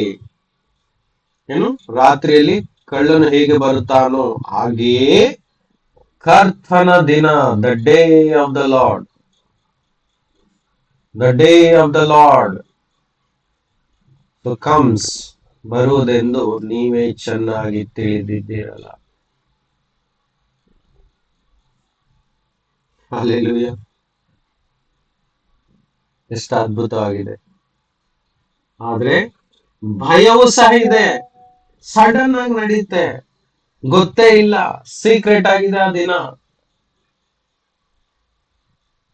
ಆ ದಿನ ಸೀಕ್ರೆಟ್ ಆಗಿದೆ, ಆದ್ರೆ ಆತನು ಬಂದಾಗ ಎಲ್ಲ ಓಪನ್ ಆಗಿರುತ್ತೆ. ಆ ದಿನ ಮಾತ್ರ ಸೀಕ್ರೆಟ್ ಆಗಿ ಗುಪ್ತವಾಗಿಟ್ಟಿದ್ದಾರೆ. ಅದೇ ಒಂದು ಕಷ್ಟ. ಗೊತ್ತಿದ್ರೆ ಎಲ್ಲರೂ ರೆಡಿ ಆಗ್ತಿದ್ರು, ಮತ್ತೇನ್ ಪ್ರಯೋಜನ? ನಂಬಿಗಸ್ತರಾಗಿದ್ದಾರೆ ಅನ್ನೋದಕ್ಕೆ ಏನು ಸಾಕ್ಷಿ ಅಲ್ವಾ? ಅದಕ್ಕೋಸ್ಕರ ಯಾವ ಟೈಮಲ್ಲಿ ಬರ್ತಾನಂತ ಗೊತ್ತಿಲ್ಲದೆ ಇರುವ ಕಾರಣ ನಾವೆಲ್ಲರೂ ಸಿದ್ಧರಾಗಿರುವವನೇ ನಿಜವಾಗಿ ನಂಬಿಗಸ್ತನಾದಂತ ಸೇವಕರು. ಹೌದಾ? ತನ್ನ ಯಜಮಾನನು ಮನೆಯಲ್ಲಿ ಇಲ್ಲದನ್ನು ನೋಡಿ ಆದ್ರೂ ಸಹ ಆಳು ತನ್ನ ಕರ್ತವ್ಯಗಳನ್ನು ನಿಷ್ಠೆಯಿಂದ ನಿಭಾಯಿಸುವುದನ್ನು ಯಜಮಾನನು ಯಾವ ಕ್ಷಣದಲ್ಲಾದ್ರೂ ಬಂದು ನೋಡುವಾಗ, ತನ್ನ ಆಳು ತನ್ನ ಕೆಲಸ ಕಾರ್ಯಗಳನ್ನು ನಿಷ್ಠೆಯಿಂದ ನಿಭಾಯಿಸುವುದನ್ನು ನೋಡುವಾಗ ಆ ಯಜಮಾನನು ಸಂತೋಷ ಪಡ್ತಾನೆ. ಅದೇ ರೀತಿ ನಾವು ಇರಬೇಕು. ಆದ ಕಾರಣ ನಾವು ಇತರರಂತೆ ನಿದ್ದೆ ಮಾಡದೆ ಎಚ್ಚರವಾಗಿರೋಣ, ಸ್ವಸ್ಥ ಚಿತ್ತರಾಗಿರೋಣ. B sober. ನಾವು ಕೆಲವೊಮ್ಮೆ ನಮ್ಮನ್ನೇ ಮರ್ತು ಬಿಡ್ತೀವಿ. ನಾವು ಈ ಭೂಮಿಯಲ್ಲಿ ಇದ್ದೇವೆ ಅಂತ ಕೆಲವೊಮ್ಮೆ ನಮ್ಗೆ ಗೊತ್ತಿರಲ್ಲ, ಯಾವುದೋ ಒಂದು ಲೋಕದಲ್ಲಿ ಇರ್ತೀವಿ. ನಾವು ಈ ಭೂಮಿಯಲ್ಲೇ ನಿಂತ್ಕೊಂಡು ಕರ್ತನು ಬರ್ತಾನೆ, ನಮಗೊಂದು ಲೋಕದಲ್ಲಿ ಕರ್ಕೊಂಡು ಹೋಗ್ತಾನೆ. ನಾವು ಯಾವುದೋ 3ನೇ ಲೋಕದಲ್ಲಿ ಇರ್ತೀವಿ. ಭೂಮಿಯಲ್ಲಿ ನಮ್ಮದೇ ಆದಂತ ಲೋಕ, ಅದು ನಾವೇ ಕ್ರಿಯೇಟ್ ಮಾಡಿದಂತ ಲೋಕ. ಈ ಪ್ರಪಂಚದ ಚಿಂತೆಗಳಲ್ಲಿ ಮುಳುಗಿರ್ತೀವಿ. ಇಲ್ಲ, ನಾವು ಎಚ್ಚರ ಇದಕ್ಕಾಗಿ ಇರ್ಬೇಕು, ಕರ್ತನು ಬರ್ತಾನೆ ಅಂತ ನಮ್ಮ ಮೈಂಡ್ ಅನ್ನ ಸ್ಟೇಬಲ್ ಆಗಿ ಇಟ್ಕೊಳ್ಬೇಕು. ಏನೇ ಪರಿಸ್ಥಿತಿ ಬಂದ್ರು ನನ್ನ ಉದ್ದೇಶ ಒಂದೇ ಆಗಿರ್ಬೇಕು, ಆತನ್ ಬರ್ತಾ ಇದ್ದಾರಲ್ಲ, ಇಲ್ಲಿ ಏನೇ ಬೇಕಾದ್ರೆ ನಡೀತಾ ಇಲ್ಲಿ, ಐ ಡೋಂಟ್ ಕೇರ್. ನನ್ನ ಫೋಕಸ್ ಆತನ ಬರುವಾಗ ನನಗೆ ಹೋಗ್ಬೇಕು ಅಷ್ಟೇ. ನಿದ್ದೆ ಮಾಡುವವರು ರಾತ್ರಿಯಲ್ಲಿ ನಿದ್ದೆ ಮಾಡುತ್ತಾರೆ, ಅಮಲೆ ಇರುವವರು ರಾತ್ರಿಯಲ್ಲಿ ಅಮಲೆ ಇರುತ್ತಾರೆ ಅಷ್ಟೇ. ನಾವಾದರೂ ಹಗಲಿನವರಾಗಿರಲಾಗಿ ವಿಶ್ವಾಸ ಪ್ರೀತಿಗಳೆಂಬ ವಜ್ರ ಕವಚವನ್ನು, ರಕ್ಷಣೆಯ ನಿರೀಕ್ಷೆ ಎಂಬ ಶಿರಸ್ತ್ರಾಣವನ್ನು ಧರಿಸಿಕೊಂಡು ಸ್ವಸ್ಥ ಚಿತ್ತರಾಗೋಣ. ಕರ್ತನ ಮೇಲೆ ಪೂರ್ಣ ನಂಬಿಕೆ ಇರಬೇಕು. ಪ್ರೀತಿ ನಮ್ಮೊಳಗೆ ತುಂಬಿರ್ಬೇಕು. ಪ್ರೀತಿ ಇಲ್ಲದ ವ್ಯಕ್ತಿಯಲ್ಲಿ ದೇವರೇ ಇಲ್ಲ. ಯಾಕೆ? ಪ್ರೀತಿಯೇ ದೇವರು. ಯಾರಲ್ಲಿ ಪ್ರೀತಿ ಇಲ್ಲವೋ ಅಲ್ಲಿ ದೇವರಿಲ್ಲ, ದೇವರಿರಲ್ಲ. Because God himself is love. ದೇವರೇ ಸ್ವತಃ ಪ್ರೀತಿ ಉಳ್ಳವರಾಗಿದ್ದಾರೆ. ಯಾವ ವ್ಯಕ್ತಿಯಲ್ಲಿ ಪ್ರೀತಿ ತುಂಬಿಕೊಂಡಿದೆಯೋ ಆ ವ್ಯಕ್ತಿಯಲ್ಲಿ ದೇವರಿದ್ದಾರೆ ಎನ್ನುವುದಕ್ಕೆ ಸಾಕ್ಷಿ. Love is great because God is love. Amen. Thank you Lord. ಪ್ರಕಟಣೆ 3:3. ಆದ್ದರಿಂದ ನೀನು ಹೊಂದಿದ್ದನ್ನು ಕೇಳಿದ್ದನ್ನು ನೆನಪಿಗೆ ತಂದುಕೊಂಡು ಅದನ್ನು ಬಿಗಿಯಾಗಿ ಹಿಡಿದುಕೋ. ಇವತ್ತು ಕೇಳ್ತಿರುವಂತ ಇವೆಲ್ಲ ವಾಕ್ಯಗಳನ್ನು ನಾವು ಬಿಗಿಯಾಗಿ ಹಿಡಿದುಕೊಳ್ಳಿಕ್ಕೆ ವಾಕ್ಯ ಕಲಿಸ್ತಾ ಇದೆ. ಇದನ್ನು ಮರೆತು ಬಿಡದೆ ಇದನ್ನು ನಮ್ಮ ಹೃದಯದಲ್ಲಿ ನಾವು ಅಚ್ಚಾಗ್ಬೇಕು. ನಮ್ಮನ್ನು ಬದಲಾಯಿಸ್ಕೊಳ್ಬೇಕು, ಮಾನಸಾಂತರ ಪಡ್ಬೇಕು ನಾವು ಪದೇ ಪದೇ ಆಗಿ. ನೀನು ಎಚ್ಚರವಾಗಿಲ್ಲದಿದ್ದರೆ ಕಳ್ಳನು ಬರುವಂತೆ ನಾನು ನಿನ್ನ ಮೇಲೆ ಬರುವೆನು. ನಾನು ಯಾವ ಗಳಿಗೆಯಲ್ಲಿ ನಿನ್ನ ಮೇಲೆ ಬರುವೆನೋ ಅದು ನಿನಗೆ ತಿಳಿಯದು. ಆ ದಿನ ಹೇಳಿಲ್ಲ, ಅದಕ್ಕೋಸ್ಕರ ಅಚಾನಕ್ಕಾಗಿ ಬಂದ್ಬಿಡ್ತಾರೆ, ನಮ್ಮ ಮೇಲೆ ಬಂದ್ಬಿಡ್ತಾರೆ ಅಂತ ಹೇಳಿದ್ದಾರೆ. ಸಡನ್ ಆಗಿ ಬಂದ್ಬಿಡ್ತಾರೆ ಅಂತ ಹೇಳಿದ್ದಾರೆ. ಅದಕ್ಕೋಸ್ಕರ ಎಚ್ಚರವಾಗಿರ್ಬೇಕು, ಬಿಗಿಯಾಗಿ ಹಿಡ್ಕೊಳ್ಬೇಕು ಸತ್ಯವಾಕ್ಯನ. ಅಸತ್ಯದಲ್ಲಿ ನಿಂತ್ಕೊಂಡಿರ್ಬೇಕು, ನೀತಿ ನಮ್ಮೊಳಗೆ ಇರ್ಬೇಕು. ಪ್ರಕಟಣೆ 3:11. ಈಗ ನಾನು ಬೇಗನೆ ಬರುತ್ತೇನೆ, ನಿನ್ನ ಕಿರೀಟವನ್ನು ಯಾರು ಅಪಹರಿಸದಂತೆ ನಿನಗಿರುವುದನ್ನು ಬಿಗಿಯಾಗಿ ಹಿಡಿದುಕೋ. ನಮಗೆ ಕೊಟ್ಟಿರುವ ಕಿರೀಟವೆಂಬ ಆ ಜೀವಮಾಲೆ ಉಂಟಲ್ಲ, ಇಟರ್ನಲ್ ಲೈಫ್, ನಿತ್ಯ ಜೀವ, ಅದನ್ನು ಬಿಗಿಯಾಗಿ ಇಟ್ಕೊಳ್ಬೇಕು. ಮಿಸ್ ಮಾಡ್ಕೊಳ್ಬಾರ್ದು. ಅದನ್ನು ಧರಿಸ್ಕೊಂಡಿರ್ಬೇಕು. ಎಸ್. ಪ್ರಕಟಣೆ 16:15. ಎಷ್ಟು ಕಡೆ ಹೇಳಿದಾರೆ ನೋಡಿ. ಇದೆಲ್ಲ ಯೇಸು ನೇರವಾಗಿ ಹೇಳಿದಂತ ಮಾತು. ಥೆಸಲೋನಿಯ 1 ಬಿಟ್ಟು ಮತ್ತಾಯನ ಸುವಾರ್ತೆಯಲ್ಲಿ, ಮತ್ತೆ ಪ್ರಕಟಣೆ 1ರಲ್ಲಿ, ಪ್ರಕಟಣೆ 3ರಲ್ಲಿ, ಪ್ರಕಟಣೆ 16ರಲ್ಲಿ ಯೇಸು ನೇರವಾಗಿ ಹೇಳಿದ್ದಾರೆ, ಇಗೋ ಕಳ್ಳನು ಬರುವಂತೆ ನಾನು ಬರುತ್ತೇನೆ. ನಿರ್ವಾಣನಾಗಿ ತಿರುಗಾಡುವಾಗ ಜನರು ತನ್ನ ನಾಚಿಕೆಯನ್ನು ನೋಡಿ ಯಾರೆಂದು ಎಚ್ಚರವಾಗಿದ್ದು ತನ್ನ ವಸ್ತ್ರಗಳನ್ನು ಕಾಪಾಡಿಕೊಳ್ಳುವವನು ಧನ್ಯನು. ನೋಡಿ, ಪರಿಶುದ್ಧತೆ ಎನ್ನುವುದು ಒಂದು ವಸ್ತ್ರ ಆಯ್ತಾ, ಅದನ್ನ ನಾವು ಧರಿಸ್ಕೊಂಡೇ ಇರ್ಬೇಕು. ಪರಿಶುದ್ಧತೆ, ನೀತಿಯನ್ನು, ವಸ್ತ್ರವನ್ನು ನಾವು ಧರಿಸ್ಕೊಳ್ಬೇಕು.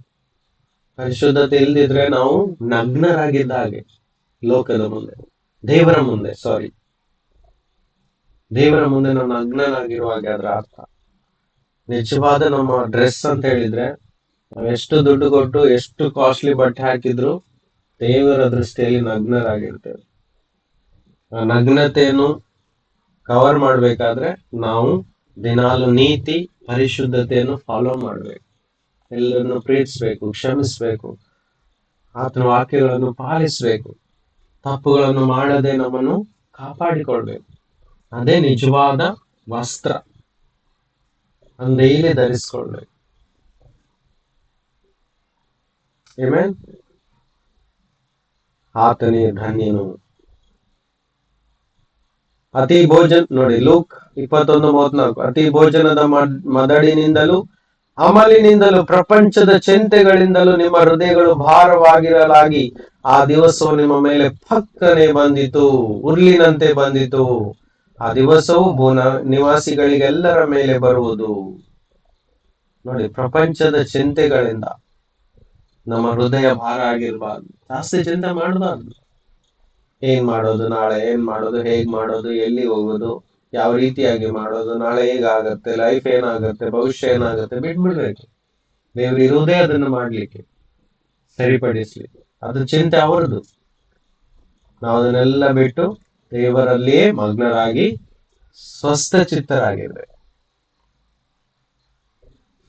ಆದರೆ ಬರುವುದಕ್ಕಿರುವ ಇವೆಲ್ಲವುಗಳೊಳಗಿಂದ ತಪ್ಪಿಸಿಕೊಳ್ಳುವುದಕ್ಕೂ ಮನುಷ್ಯ ಕುಮಾರನ ಮುಂದೆ ನಿಂತುಕೊಳ್ಳುವುದಕ್ಕೂ ನೀವು ಪೂರ್ಣ ಶಕ್ತರಾಗುವಂತೆ ಎಲ್ಲ ಕಾಲದಲ್ಲಿಯೂ ದೇವರಿಗೆ ವಿಜ್ಞಾಪನೆ ಮಾಡಿಕೊಳ್ಳುತ್ತಾ ಎಚ್ಚರವಾಗಿರಿ ಅಂದರು. ಒಂದೇ ರಸ್ತೆ, ಪ್ರಾರ್ಥನೆ ಮಾಡುವಾಗ ನಮ್ಗೆ ಶಕ್ತಿ ಸಿಗುತ್ತೆ. ಶಕ್ತಿಯಿಂದ ನಾವು ಎಲ್ಲ ಶೋಧನೆಗಳನ್ನು ಎದುರಿಸಬಹುದು.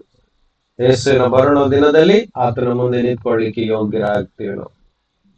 Price the lord. ಪ್ರಾರ್ಥನೆ. ಆಮೆನ್. ಪ್ರಾರ್ಥನೆ ಮಾಡಿದಷ್ಟು ನಮಗೆ ಬಲ ಸಿಗ್ತದೆ, ಶಕ್ತಿ ಸಿಗ್ತದೆ, ಹೋರಾಡಬಹುದು. ಪ್ರಾರ್ಥನೆ ಮಾಡುವ ಮುಖ್ಯ ಉದ್ದೇಶ ಬಲ ಸಿಗ್ಲಿಕ್ಕೆ, ಶೋಧನೆಯಿಂದ ಕಾಪಾಡ್ಕೊಳ್ಳಿ, ಶಕ್ತಿ ಕೊಡ್ತಾರೆ. ಓಕೆ, ನಾನು ಇಲ್ಲಿಗೆ ನಿಲ್ಲಿಸ್ತೇನೆ. ನೆಕ್ಸ್ಟ್ ಇನ್ನೂ ಸಹ ಅನೇಕ ಪಾಯಿಂಟ್ಸ್ ಗಳಿದ್ದಾವೆ, ಅದು ಮುಂದಿನ ವಾರ ನಾವು ಕಲಿಯೋಣ. ಅರ್ಥ ಆಯ್ತಾ? Praise the lord. ಈ ವಾರದ ಮಧ್ಯದಲ್ಲಿ ನನಗೆ ಸಾಧ್ಯವಾದ್ರೆ ನಾವು ಪುನಃ ಸೇರುವ. ಅದು ಆಮೇಲೆ ಮಾತಾಡ್ತೀನಿ. ನಾನು ಪ್ರಾರ್ಥನೆ ಮಾಡಿ ಇಲ್ಲಿ ನಿಲ್ಲಿಸ್ಲಿಕ್ಕೆ ಇಷ್ಟಪಡ್ತೀನಿ. ಬನ್ನಿ ಪ್ರಾರ್ಥನೆ ಮಾಡೋಣ. ತಂದೆಯಾದ ದೇವರೇ, ಯೇಸುವೇ, ನಿಮ್ಮ ಪರಿಶುದ್ಧ ನಾಮದಲ್ಲಿ ಪ್ರಾರ್ಥಿಸ್ತಾ ಇದ್ದೇವೆ. ನಮಗೆ ಅನೇಕ ವಿಷಯಗಳು ತಿಳಿದಿದೆ ಸ್ವಾಮಿ. ಆದ್ರೂ ಸಹ ನಾವು ನಿನ್ನ ಸತ್ಯದಲ್ಲಿ, ನಿನ್ನ ವಾಕ್ಯದಲ್ಲಿ ನಿಲ್ಲಿಕ್ಕೆ, ನಮ್ಮ ವಸ್ತ್ರವನ್ನು ಕಾಪಾಡಿಕೊಳ್ಳಿಕ್ಕೆ ಕೆಲವೊಮ್ಮೆ ಶಕ್ತಿ ಇಲ್ಲದವರಾಗಿರ್ತೇವೆ. ಅದಕ್ಕಾಗಿ ನಮಗೆ ಸಹಾಯ ಮಾಡು. ನಾವು ಯಾವ ಕಾರಣಕ್ಕೂ ನಮಗೆ ಕೊಟ್ಟಂತ ಕಿರೀಟವನ್ನು ಕಳ್ಕೊಳ್ಳದೆ ಪ್ರತಿದಿನ ಶೋಧನೆಗಳನ್ನು ಎದುರಿಸಿ ಹೋರಾಡಿ ಜಯ ಹೊಂದ್ಕೊಳ್ಳಿಕ್ಕೆ ಬೇಕಾದಂತ ಪ್ರತ್ಯೇಕ ನಿನ್ನ ಕೃಪೆ ಮತ್ತು ಶಕ್ತಿಯನ್ನು ಕೊಟ್ಟು ಅನುಗ್ರಹಿಸು ದೇವ. ತಂದೆಯೇ, ನಿಮ್ಮ ಪ್ರೀತಿಯಲ್ಲಿ ನೆಲೆ ನಿಂತ್ಕೊಳ್ಳಿಕ್ಕೆ, ನಿಮ್ಮ ಪ್ರೀತಿಯಲ್ಲಿ ನಡಿಲಿಕ್ಕೆ ನಮಗೆ ಸಹಾಯ ಮಾಡು. ನಮ್ಮನ್ನು ತಗ್ಗಿಸ್ಕೊಳ್ತೀವಿ ಸ್ವಾಮಿ, ನಿನ್ನ ಮುಂದೆ ತಗ್ಗಿಸ್ಕೊಳ್ತೀವಿ. ನಮ್ಮನ್ನು ನಮ್ರರನ್ನಾಗಿ ಮಾಡು ಕರ್ತನೆ, ದೀನತೆ ಉಳ್ಳವರನ್ನಾಗಿ ಮಾಡು ಕರ್ತನೆ. ನಮ್ಮಲ್ಲಿರುವ ಸಿಟ್ಟುಗಳನ್ನು ದೂರ ಮಾಡು ಕರ್ತನೆ. ನಮ್ಮಲ್ಲಿರುವಂತ ಕೆಟ್ಟ ಸ್ವಭಾವಗಳನ್ನು ದೂರ ಮಾಡು. ನಮ್ಮ ಮನಸ್ಸನ್ನು ಹೊಸದು ಮಾಡು. ನಮ್ಮನ್ನು ತೊಳೆದು ಶುದ್ಧ ಮಾಡು ಕರ್ತನೆ. ಬಲಪಡಿಸು ರಾಜ, ಸಹಾಯ ಮಾಡು ಕರ್ತನೆ ಎಂದು ಪ್ರಾರ್ಥಿಸ್ತೇವಪ್ಪ. ಎಲ್ಲಾ ಮಹಿಮೆ ನಿಮಗೆ ಸಲ್ಲಿಸ್ತೇವೆ ತಂದೆಯೇ. ನಿನ್ನ ಚಿತ್ತವು ಪರಲೋಕದಲ್ಲಿ ನೆರವೇರುವ ಪ್ರಕಾರ ಈ ಸಮಯದಲ್ಲಿ ನಮ್ಮ ಜೀವಿತದಲ್ಲೆಲ್ಲ ನೆರವೇರಿಸಿ ಯೇಸುವಿನ ನಾಮದಲ್ಲಿ ಪ್ರಾರ್ಥಿಸುವವರಾಗಿದ್ದೇವೆ. ಆಮೇನ್. ಆಮೆನ್. ಆಮೇನ್. ಆಮೆನ್. ಆಮೇನ್.